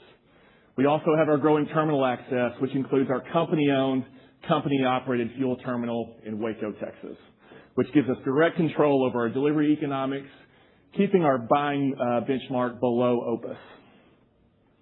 This outcome of leveraging these capabilities is really, really simple. Lower cost per gallon delivered to our retail locations as well as our other business lines, greater control in these very volatile markets that we're experiencing, and a system that becomes even more valuable as we continue to grow our gallons. And it's really the combination of all of these capabilities that I described, not just one of the individual capabilities on their own, that really differentiates us from most of the convenience store industry. So our fuel capabilities don't operate in isolation. They really work together to create this compounding growth engine. As mentioned prior, in the procurement and transportation side, we drive structurally advantaged cost and supply security. At retail, our sophisticated pricing capability allows us to optimize our market positioning while also maintaining a consistent, competitive, and fair price for our guests. And as we grow, we're also extending these benefits and our capabilities into our business-to-business relationships, which includes our fleet business, our dealer business, as well as our wholesale business. All of these benefits continue to compound as we're also improving our asset utilization all along the way. Due to our investments in our people, our processes, and our technology, fuel has now become a very reliable and ratable M&A synergy for us, helping us to continue to create value for the enterprise as we scale. All of this, coupled with our in-store offer, which we've talked about heavily today, has allowed us to take market share. As Darren showed earlier, total gallons in the U.S. have been roughly flat. In the Midwest, we've seen mid-single-digit declines. However, when you look at our gallons over the last 3 fiscal years, we've grown gallons by over 30%, finishing FY26 at just over 3.5 billion gallons sold. This is a combination, of course, of our growing store base, but we think even more importantly is more gallons from our existing stores, which highlights and informs our ability to take market share. With our gallon growth, our cost advantages continue to grow, our returns grow with those as well. And with a strong foundation of capabilities in place, our primary focus over the next 3 years is the same as what we've said throughout the day. Run the same play, scale what's already working. Because the math for me as a fuel guy is pretty easy. Every penny that we add to our fuel results generates over $35 million in annual fuel gross profit. So over the next 3 years, our focus, like I said, is extending this advantage in a disciplined and repeatable way. And we're focused on 4 key areas. The first, optimizing our portfolio. Continuing to refine our supply economics by utilizing our internal data science team. Also leveraging our modernized technology stack that's underpinned by AI. We're going to continue our relentless pursuit of pricing excellence, while also making sure that the products we sell to our stores, to our guests, are continuing to evolve, like more premium and more higher ethanol blends. Scaling our physical supply chain will be the second item, leaning in on our newest self-supply capabilities. Self-supply has grown substantially over the last 2 years, and it now makes up approximately 15% of our total supply mix. But we know there's additional opportunities to continue to refine our supply mix. Scaling our supply chain will also be anchored by growing our transportation fleet. Both of these items, growing our fleet, leaning in more on self-supply, lowers our total cost of goods for our retail sites as well as our other businesses. We're also going to focus on expanding our integration benefits, continuing to refine our M&A playbook to accelerate synergy capture. We feel great about our progress in this space, especially post-CEFCO integration. And if you recall, fuel was one of the very first synergy opportunities we committed to. But we know there's still opportunities out there for us to reduce unnecessary costs and really delay some of these M&A synergies. And finally, growing gallons with discipline. Not just growing gallons to grow, particularly as we think about our fleet business. That's a huge opportunity for us. But even more specifically, at our 300 plus locations that have commercial fueling lanes where diesel is actually the majority of the fuel that's sold at those stores. This is about scaling a model we believe works, with clear line of sight on stronger economics and additional long-term value creation. So as I wrap up, our fuel capabilities have become an important part of our scalable foundation. Although fuel has always been a key component at Casey's, I'm not sure we've always said that it's a key growth enabler, but that's what we're saying today. The fuel foundation is now in place, and we have a strategy that's working and we're winning. Our robust capabilities enable favorable pricing and procurement, further enabling our growth. That growth then amplifies our advantages through scale and utilization. Growing store count and in turn growing gallons puts more volume back in our flywheel. Overall, fuel is a durable engine for value creation for the enterprise. And it's a very important part of our uniquely positioned, and I think everyone would agree, our now well-balanced three-legged stool business model. I'll now turn the presentation over to Chad to talk about our team member value proposition.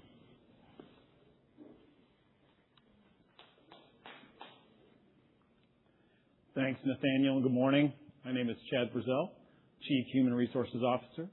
And today I want to walk you through how our people strategy is supporting Casey's growth, and more importantly, why our talent and leadership strength is a reason to be confident in our long-term outlook. At Casey's, we anchor everything in our team member value proposition, or TMVP. It's designed to deliver our CARES culture, build a strong leadership pipeline, support engagement and well-being, and ultimately, power sustainable growth for the business. Over the past 3 years, we've made meaningful progress. And as we look ahead to our next 3-year strategic horizon, we're doing so from a position of strength. Let's start with where we've been. Across the organization, our TMVP has driven tangible, measurable results. We've lowered overall turnover, maintained engagement levels above 80%, achieved our lowest store turnover rates since pre-pandemic levels, and delivered all-time high guest OSAT scores, all while improving operational efficiency in our stores.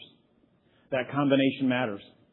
It tells us we're running more efficiently while improving both the team member and guest experience. The foundation behind these results is disciplined talent management. We've invested in store and district manager compensation to improve market competitiveness while strengthening performance management, succession planning, and internal development, with a particular focus on the field, where the majority of our workforce and future leaders come from.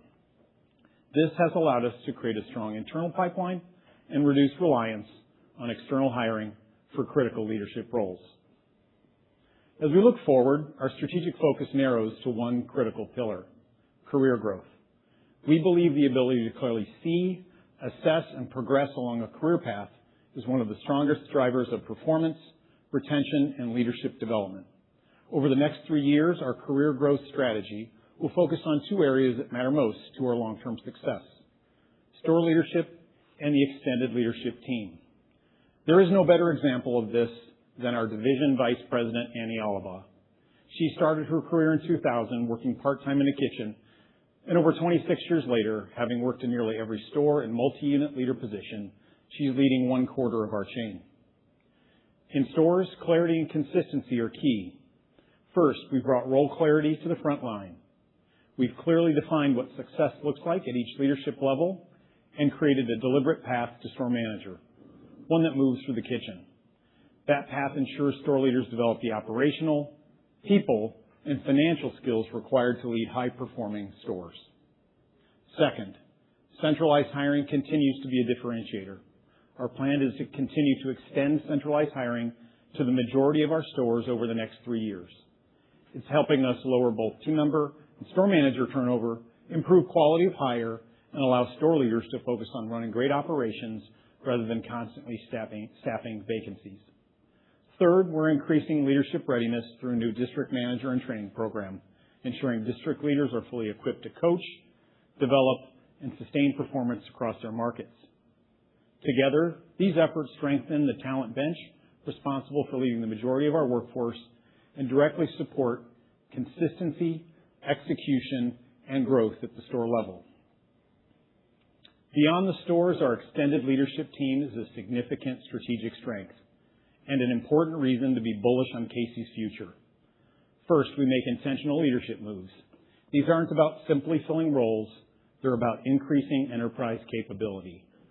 Rotations, expanded scopes, and targeted assignments help us to develop leaders who can operate across functions and scale with the business.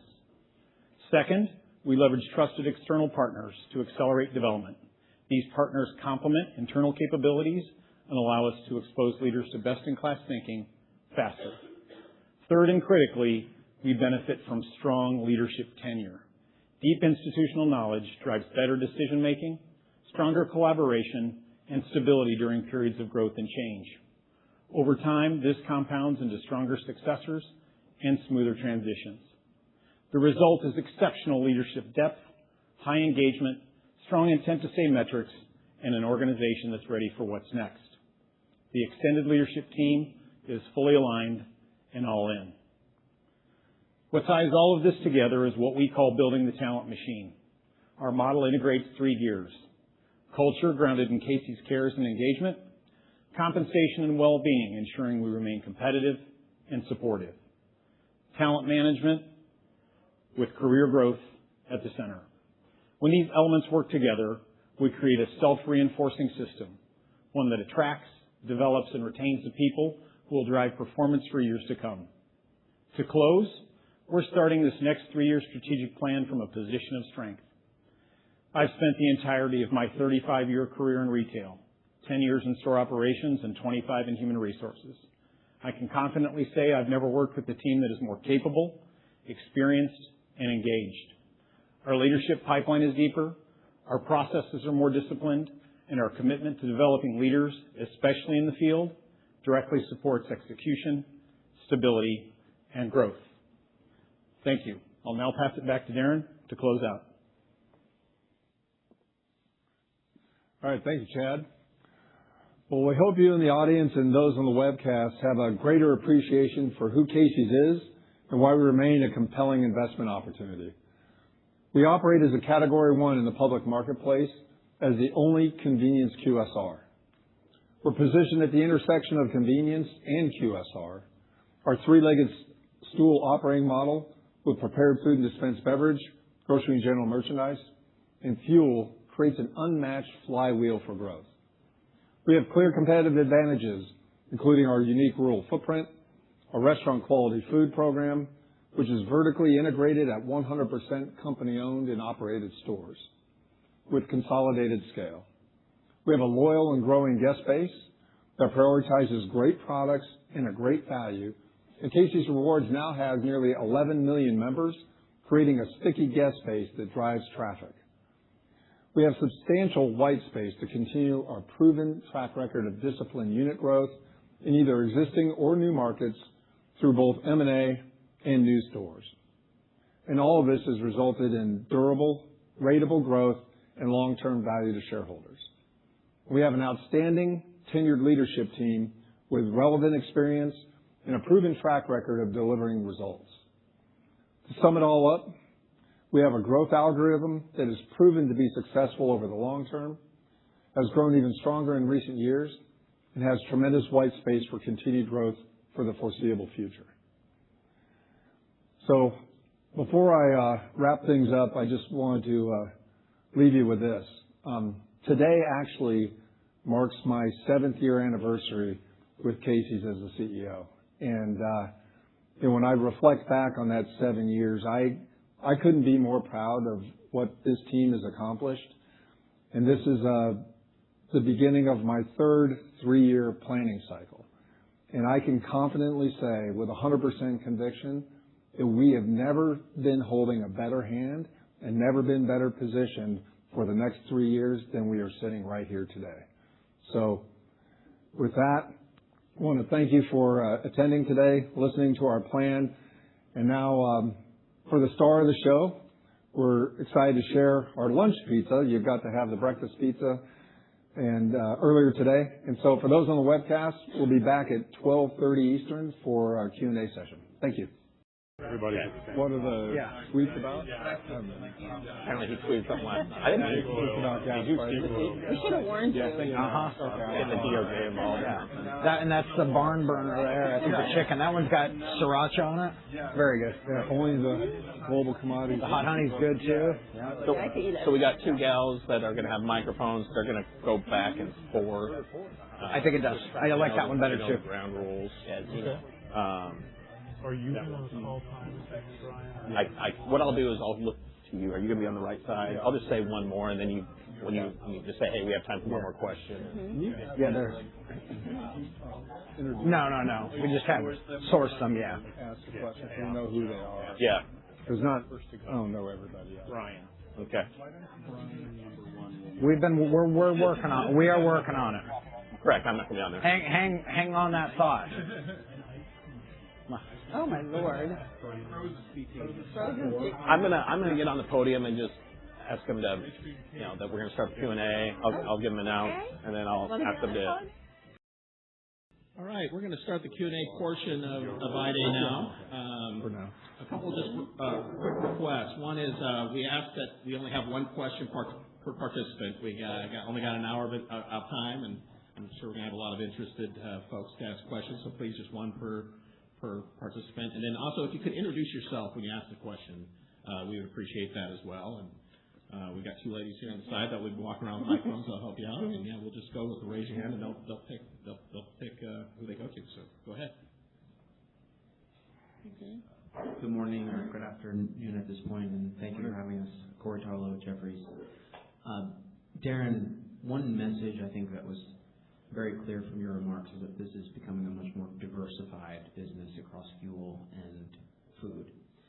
I think one pressing question on investors' minds today is what happens if or when CPG starts to come down and we start to think about the lens into this 8 to 10% EBITDA growth target and the ability for the company to achieve that target amid a potentially declining CPG environment after we've seen really strong results after the last quarter?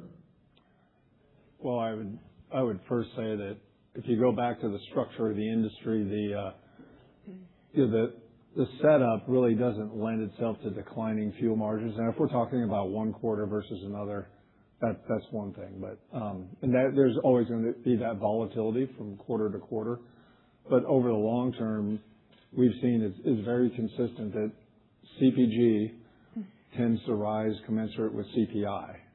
And we have a long history of measuring that, and we don't have any reason to believe that that wouldn't be the case moving forward. And like we talked about earlier today, when you look at the composition of the industry, 2/3 of it, nearly 90,000 of the 150,000 convenience stores are in chains of 10 stores or less.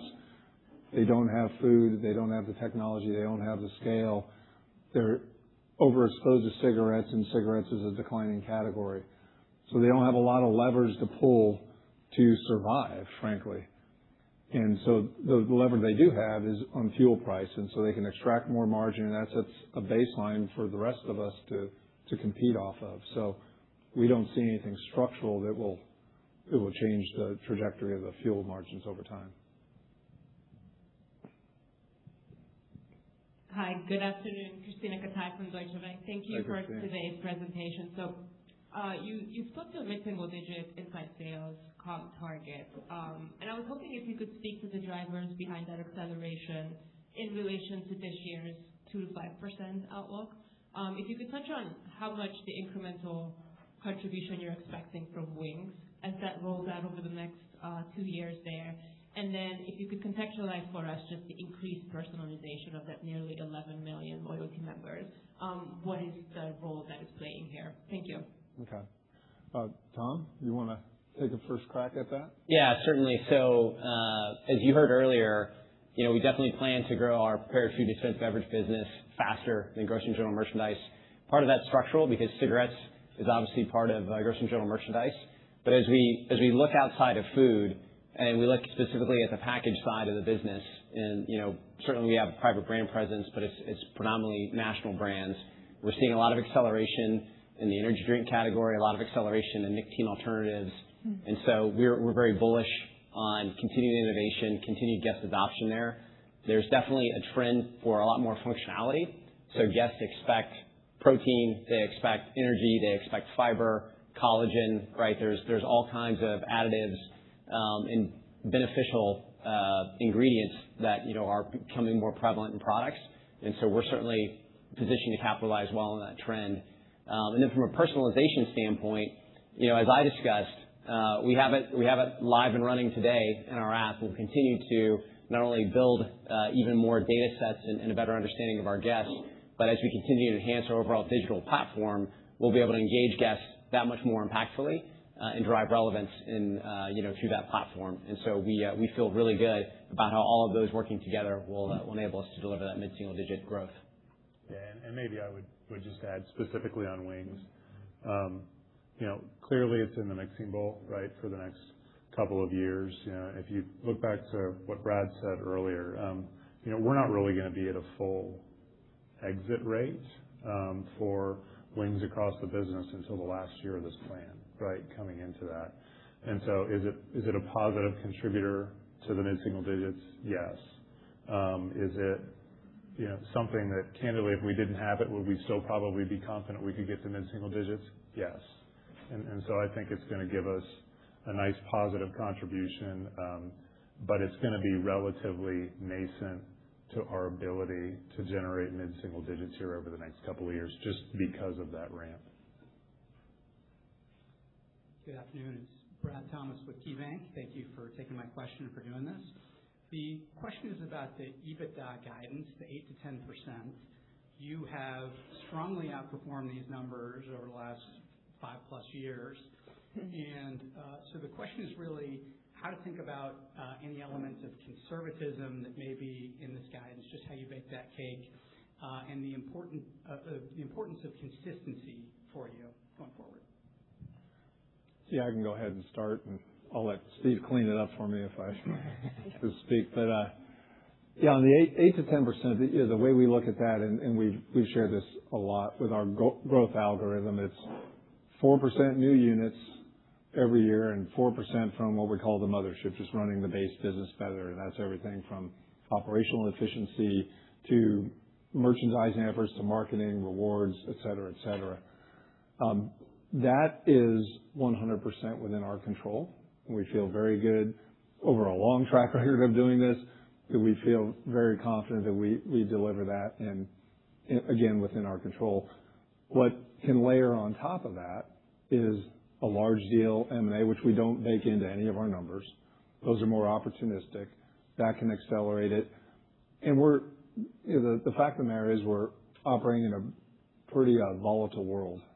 So I think a little bit of conservatism didn't do anybody any harm, and we're confident we can deliver the numbers that we've committed to. And as you point out, we do have a track record of beating that, and it is certainly our intention to try to beat it again. But what you can take to the bank is 8 to 10, and we feel pretty good about that.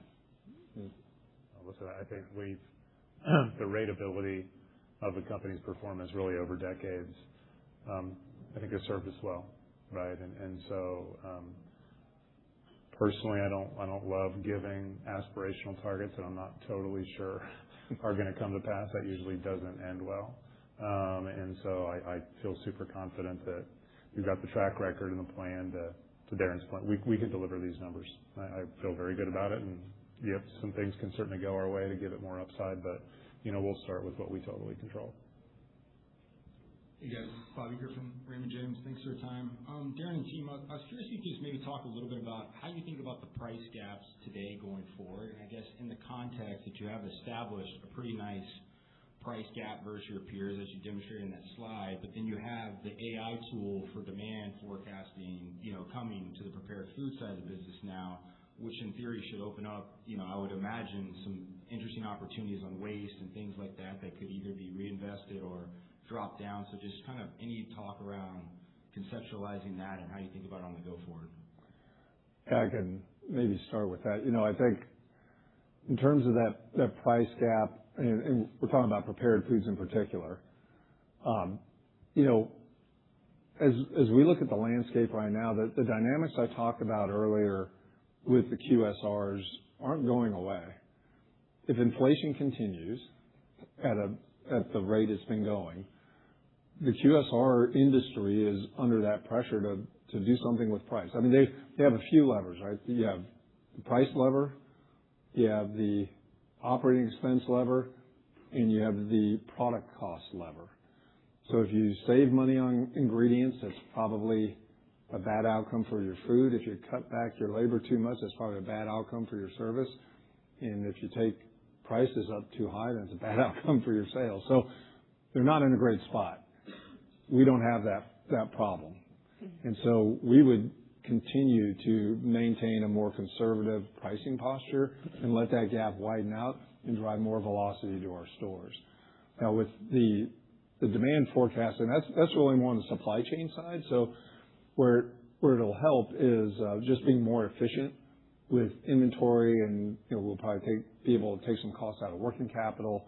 Would we reinvest that in even more price? TBD.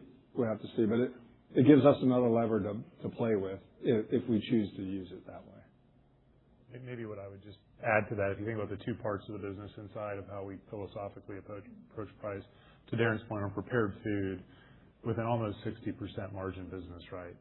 Velocity is our friend, and we want more, not less velocity. And so I think of pricing there as like a brake class kind of a thing for us, right? It's a very commodity-oriented cost input business. We want to keep the gap. We know we certainly can, take price if we need to. We've not needed to do that, and it served us well. On the grocery business, it's a little bit different. So there's a lot of structural tailwind to margin on the grocery side, like we talked about.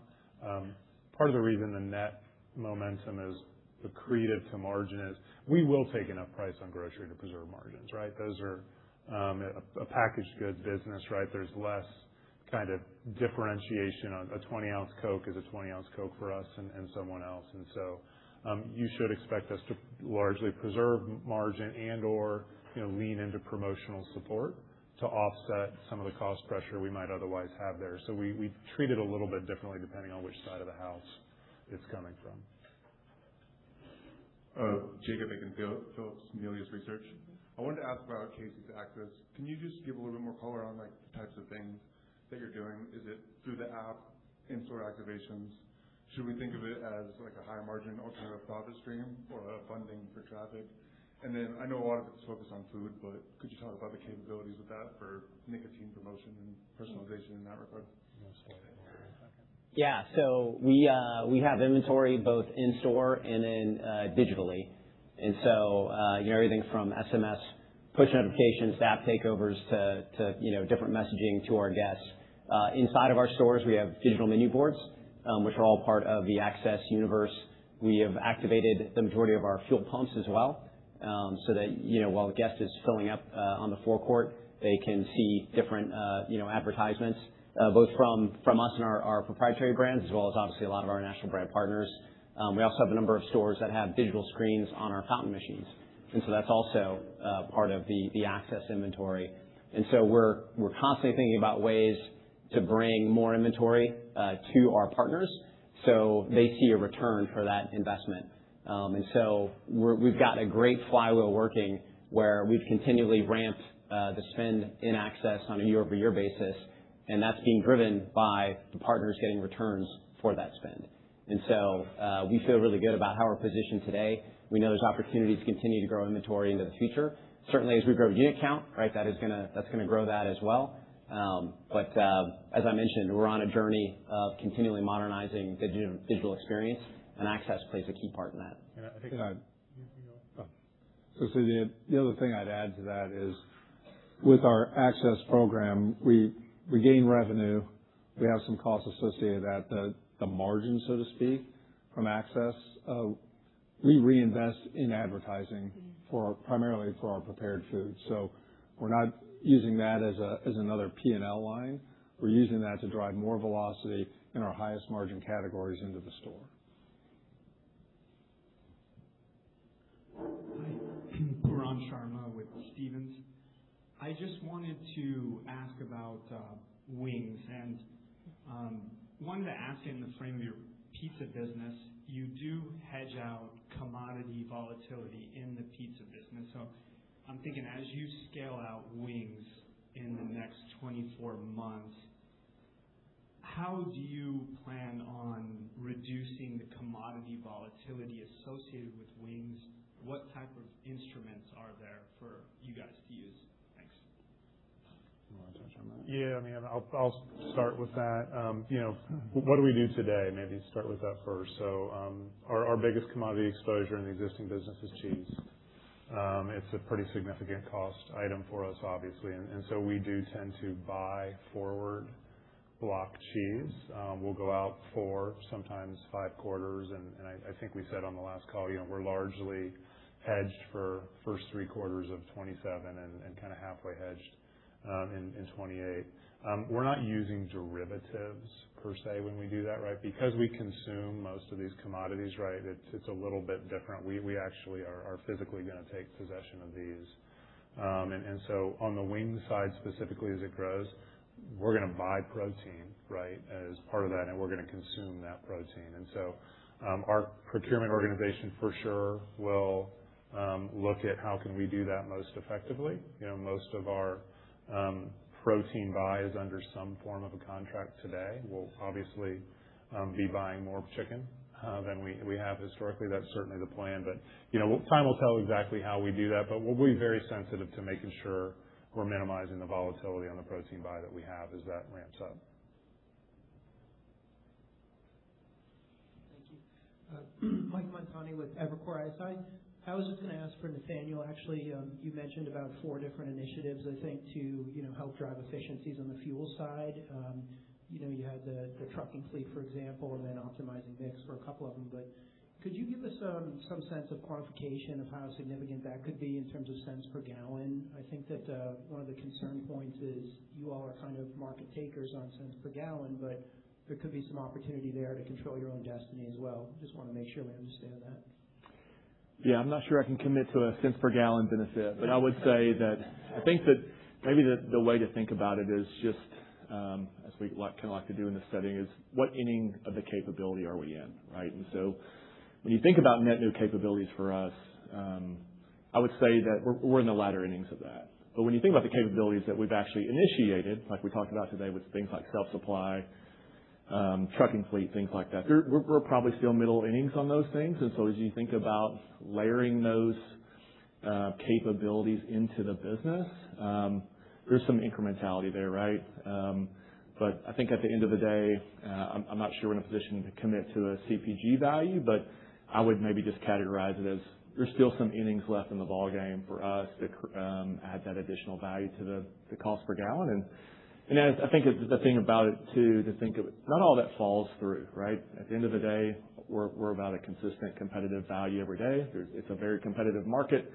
And we're the only category that day in and day out there's a price on the street that changes pretty drastically. And so all those things again don't always fall through to the bottom line, but I think we still got several innings left in the game. Yeah, and I would just add that you could probably assume that the benefit over the next couple of years as Nathaniel continues to build out those capabilities is already embedded in our guidance for the next few years. So. Yeah, we know we're going to add more trucks. We know we're going to add more drivers. We're going to increase the amount of self-supply that we do. All of those things on that incremental gallon are accretive to us.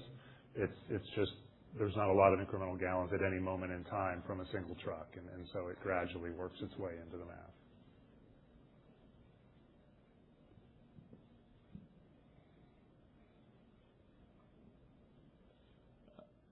This is Philip Lee from William Blair. Thanks for the question. So when you think about the core consumer, there's a lot of narratives around K-shaped economy, changing preferences across younger cohorts, GLP-1 usage. So just given your average customer, how do you think about your positioning specifically versus peers in this more dynamic backdrop? And then are there more specific strategies you're employing here to accelerate share gains just against a lot of these changing behaviors? Thank you, guys. Maybe I'll start with that, and Tom, you can add some more color. I would say that our guests are hanging in there from a consumption standpoint. And when we look at different income cohorts, about $50,000 a year and under for family income is low income, 50 to 100 is middle, and upper income is 100 or more. And we see those upper two cohorts pretty much staying consistent with what they have been. All three income cohorts are growing. One of the things that really works in our favor, we've talked about being concentrated in the Midwest and now to a certain extent in the South. We've talked about the small town and rural footprint. So if you think about that income level in the context of a small town and rural community, it's very different than that income level sitting here in Manhattan today. And so that spending power is that much greater in those areas because of the cost of living. And so I think we're in 9 of the bottom 10 cost of living states in the country. And so very affordable. And so our guests have a little more discretionary income than perhaps others in different geographies. Any other color you want to add on the guests? Yeah, I would just say this is the power of our structural advantage from a model standpoint. So guests are definitely getting more discerning, and we can adapt with agility to that change. And that's we show that through the way we manage categories, the way we expand space of categories that are winning in the store, the way we lean into them from a reward standpoint, a marketing standpoint, partnership standpoint with our supplier partners, and then also how we exit others that are not performing or not relevant with our guests. I'd also highlight amazing work that our omni-channel marketing team is doing around our social presence and how we've been able to really grow awareness and brand love among the younger cohorts, which again position us well for future growth. Hi guys, Mark Carn from UBS. Thanks for doing this today. Wanted to ask on wings. You guys have obviously making some really nice progress on that front. In your more mature markets, are you still seeing a lack of cannibalization between wings and your pizza business? Do you see any shifts in how customers are using Casey's for wings, just whether it's being more of an add-on versus a new occasion? And then just what are you seeing with respect to bringing in new customers versus existing customers adding to their baskets? Thank you. Yeah, I think we're seeing a mix of both. And as I said earlier, I think we are seeing new guests, and we're seeing the frequency of those guests buying food grow. We're also seeing guests that buy pizza, buy wings with pizza. So we see it as a win on both occasions, as a new occasion for some guests, but then selling wings with pizza is surely beneficial for us.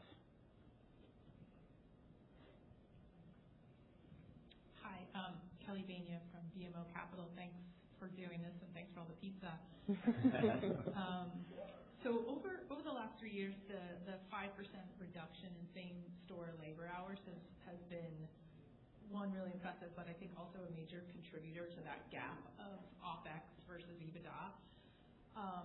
And I guess in light of all the prepared food innovation, and it sounds like more is coming there, can that be similar in the next 3-year plan, or some of the low-hanging fruit kind of, captured in the last 3 years? I'm just trying to think about, really putting some numbers. I know Ina gave some great examples of some very specific things happening, but just trying to put kind of a range on what that could look like.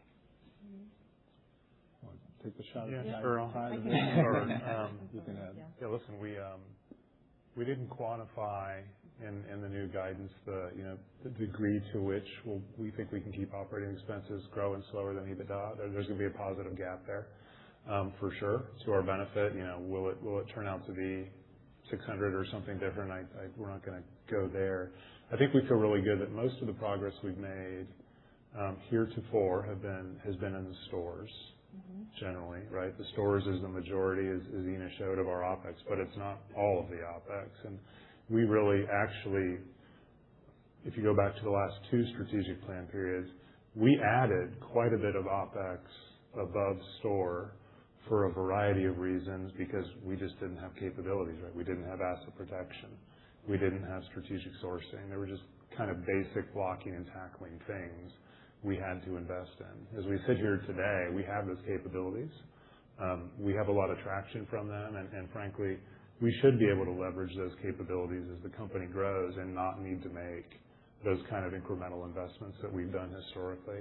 That helps the math a lot by simply not building, functions that we already have. But a lot of the continuous improvement work that Ina referenced, that Tim Aronson leads for us here, a lot of that will be, I would say, more above store oriented, around process improvements, around systems, et cetera. Now, we're not done with the stores for sure, but I think we're much more inclined to reinvest time saved in the store back into the store to let them make wings, right? There's some things we're doing that are going to require more time to be spent in the store. So we're not going to build a net savings for that kind of stuff in the model, because the savings comes from mid-single digit growth driven by prepared food at 60% margin. That's how the math is going to help us there. Yeah, and I'll just say, like the previous 3 years, like you mentioned, Kelly, were about taking complexity out of the store, and it resulted in a reduction in the labor. Now, we're going to continue to focus on that, as Steve said, the store. We're not going to abandon that. But taking that complexity out is giving them more capacity to do more of wings and other food platforms that may come in the future. And so we're taking that same disciplined approach and moving it upstream, so we are growing the whole store base without growing the OpEx above store with it, right? And I'd just add one other thing that's maybe a little less appreciated in that simplicity work that Ina and her team are doing, is that as the job gets simpler in the stores, the team members stick around longer, the turnover goes down. When the turnover goes down, the training hours go down, the overtime goes down, and that's the gift that keeps on giving, even if we're not actually taking any more labor out of the schedule. Just OpEx is coming down, just sheerly by not turning people over as much. Hi, Tom Palmer, J.P. Morgan. You introduced a 400 store growth target over the next 3 years. Your prior target in the past 3 years was 500. I know the 400 does not include larger scale M&A, and Steve, you did mention it at least a couple times, the possibility of something larger. So maybe some context of kind of why that lower growth versus the prior 3-year period, and to what extent you're kind of reserving room to layer on something bigger in that target. Thank you. I take you back to the beginning of the last 3-year plan. The initial target was 350 odd stores, right? And I think at the time that was about a 4% CAGR as well, if memory serves.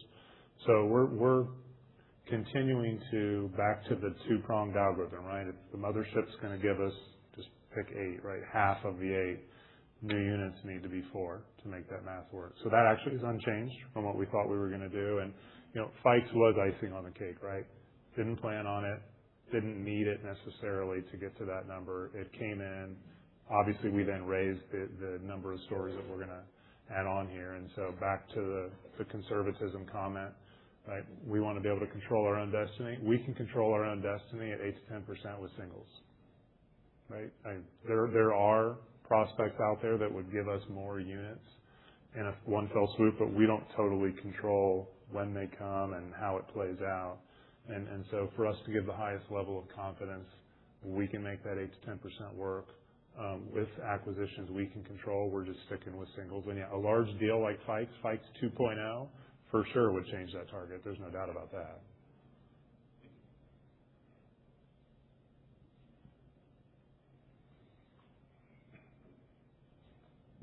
Thanks. Bonnie Herzog, Goldman Sachs. Everything seems to be working very well, so congratulations on all of that. But I'm curious to hear from your perspective, maybe what's not working so well, or maybe where you think you could be doing a little bit better. You know, Darren, you and I talked about this the other day, so maybe specifically I'd like to hear a little bit more color on sort of where you're at with your private label business, and if you see, you know, further opportunities to expand there, and is there anything else? Thanks. Yeah, sure. I'd say there's always something we can do better. And what I would say, I'm really proud of this team because nobody's ever satisfied with where we're at. And even though it'd be pretty easy to get satisfied with some of the results we've posted over the last few years, but nobody's ever really satisfied. So if you look at some of those things, I would say private label is a big opportunity for us. It's been a great program. We launched it about 5 years ago now, and got off to a really good start and kind of hit more of a flat spot, I would say. It hasn't performed poorly. It just hasn't performed to our expectations. And so we're taking a fresh look at that. I can let Brad talk about that in a little bit. I think we still have some opportunity with dispensed beverages. You've seen the work we did with Frostbite and branding that frozen beverage offer. I'd say our coffee offer still has some room to grow, quite a bit of room actually. So there's some areas that, despite some of the top line numbers that I think we can still be better. We are never going to be satisfied with the amount of pizza we sell. So we're always going to look to sell more of that. We'll never be satisfied with how well we run stores. We can always run stores better.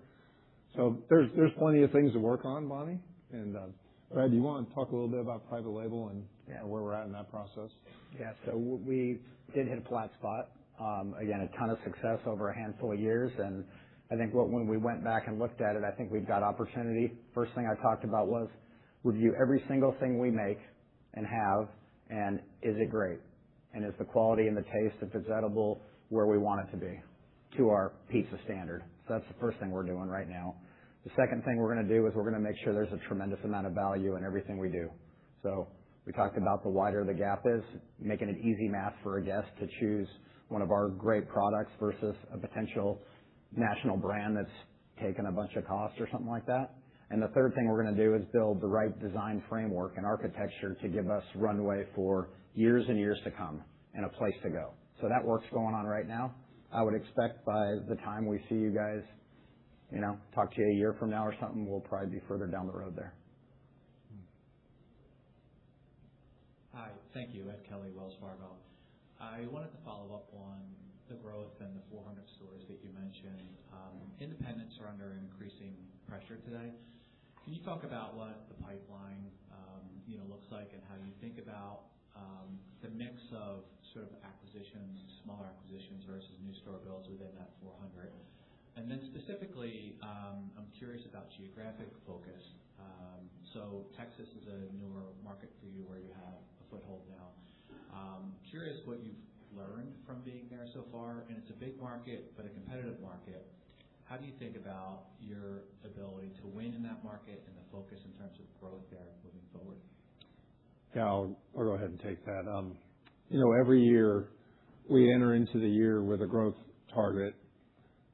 This year it's 120 stores, and we go in with the assumption that half of those are going to be small deal M&A and half of those are going to be organic, new to industry builds. As Steve would say, that number is always precisely wrong. Although this past year we actually stuck the landing, I think for the first time, exactly 40 and 40. But But we have the flexibility. As Ina mentioned, I think we're right now, our real estate team is sourcing sites that we'll be building in fiscal year 30. And so we have a very deep pipeline, a very large land bank of sites. And then equally on the M&A side, our M&A team has a long list of folks that we're either talking to or have spoken with and believe we can act on over time. So we'll just have to see timing and sequencing of where that lands, but that mix is give or take half and half. With respect to Texas, we love Texas. We've been very happy with what we're seeing in Texas so far. And when I think of growth prospects, this is the anecdote I like to give. In Iowa, our home state, we have 550 stores with a population of 3 million people. The population of Texas is 30 million people. So are we going to put 5,500 stores in Texas? Probably not. But could we squint and see 1,000 stores, 2,000 stores? Yeah. I don't see any reason why not. And our brand has been really well received in Texas. And so, yeah, you're right. To a certain extent, it's competitive, but that's primarily in the big cities. So you got DFW and Austin, San Antonio. That's never been really our sweet spot of operating in the big cities. We go out in the suburbs and the smaller towns. That was one of the things that was really attractive about the CEFCO acquisition, was those stores are really in Casey's country, and so it's a very natural fit for us. And as we go look in those types of towns, those towns of 20,000 people or less, it's wide open from our perspective. So we're really happy with that.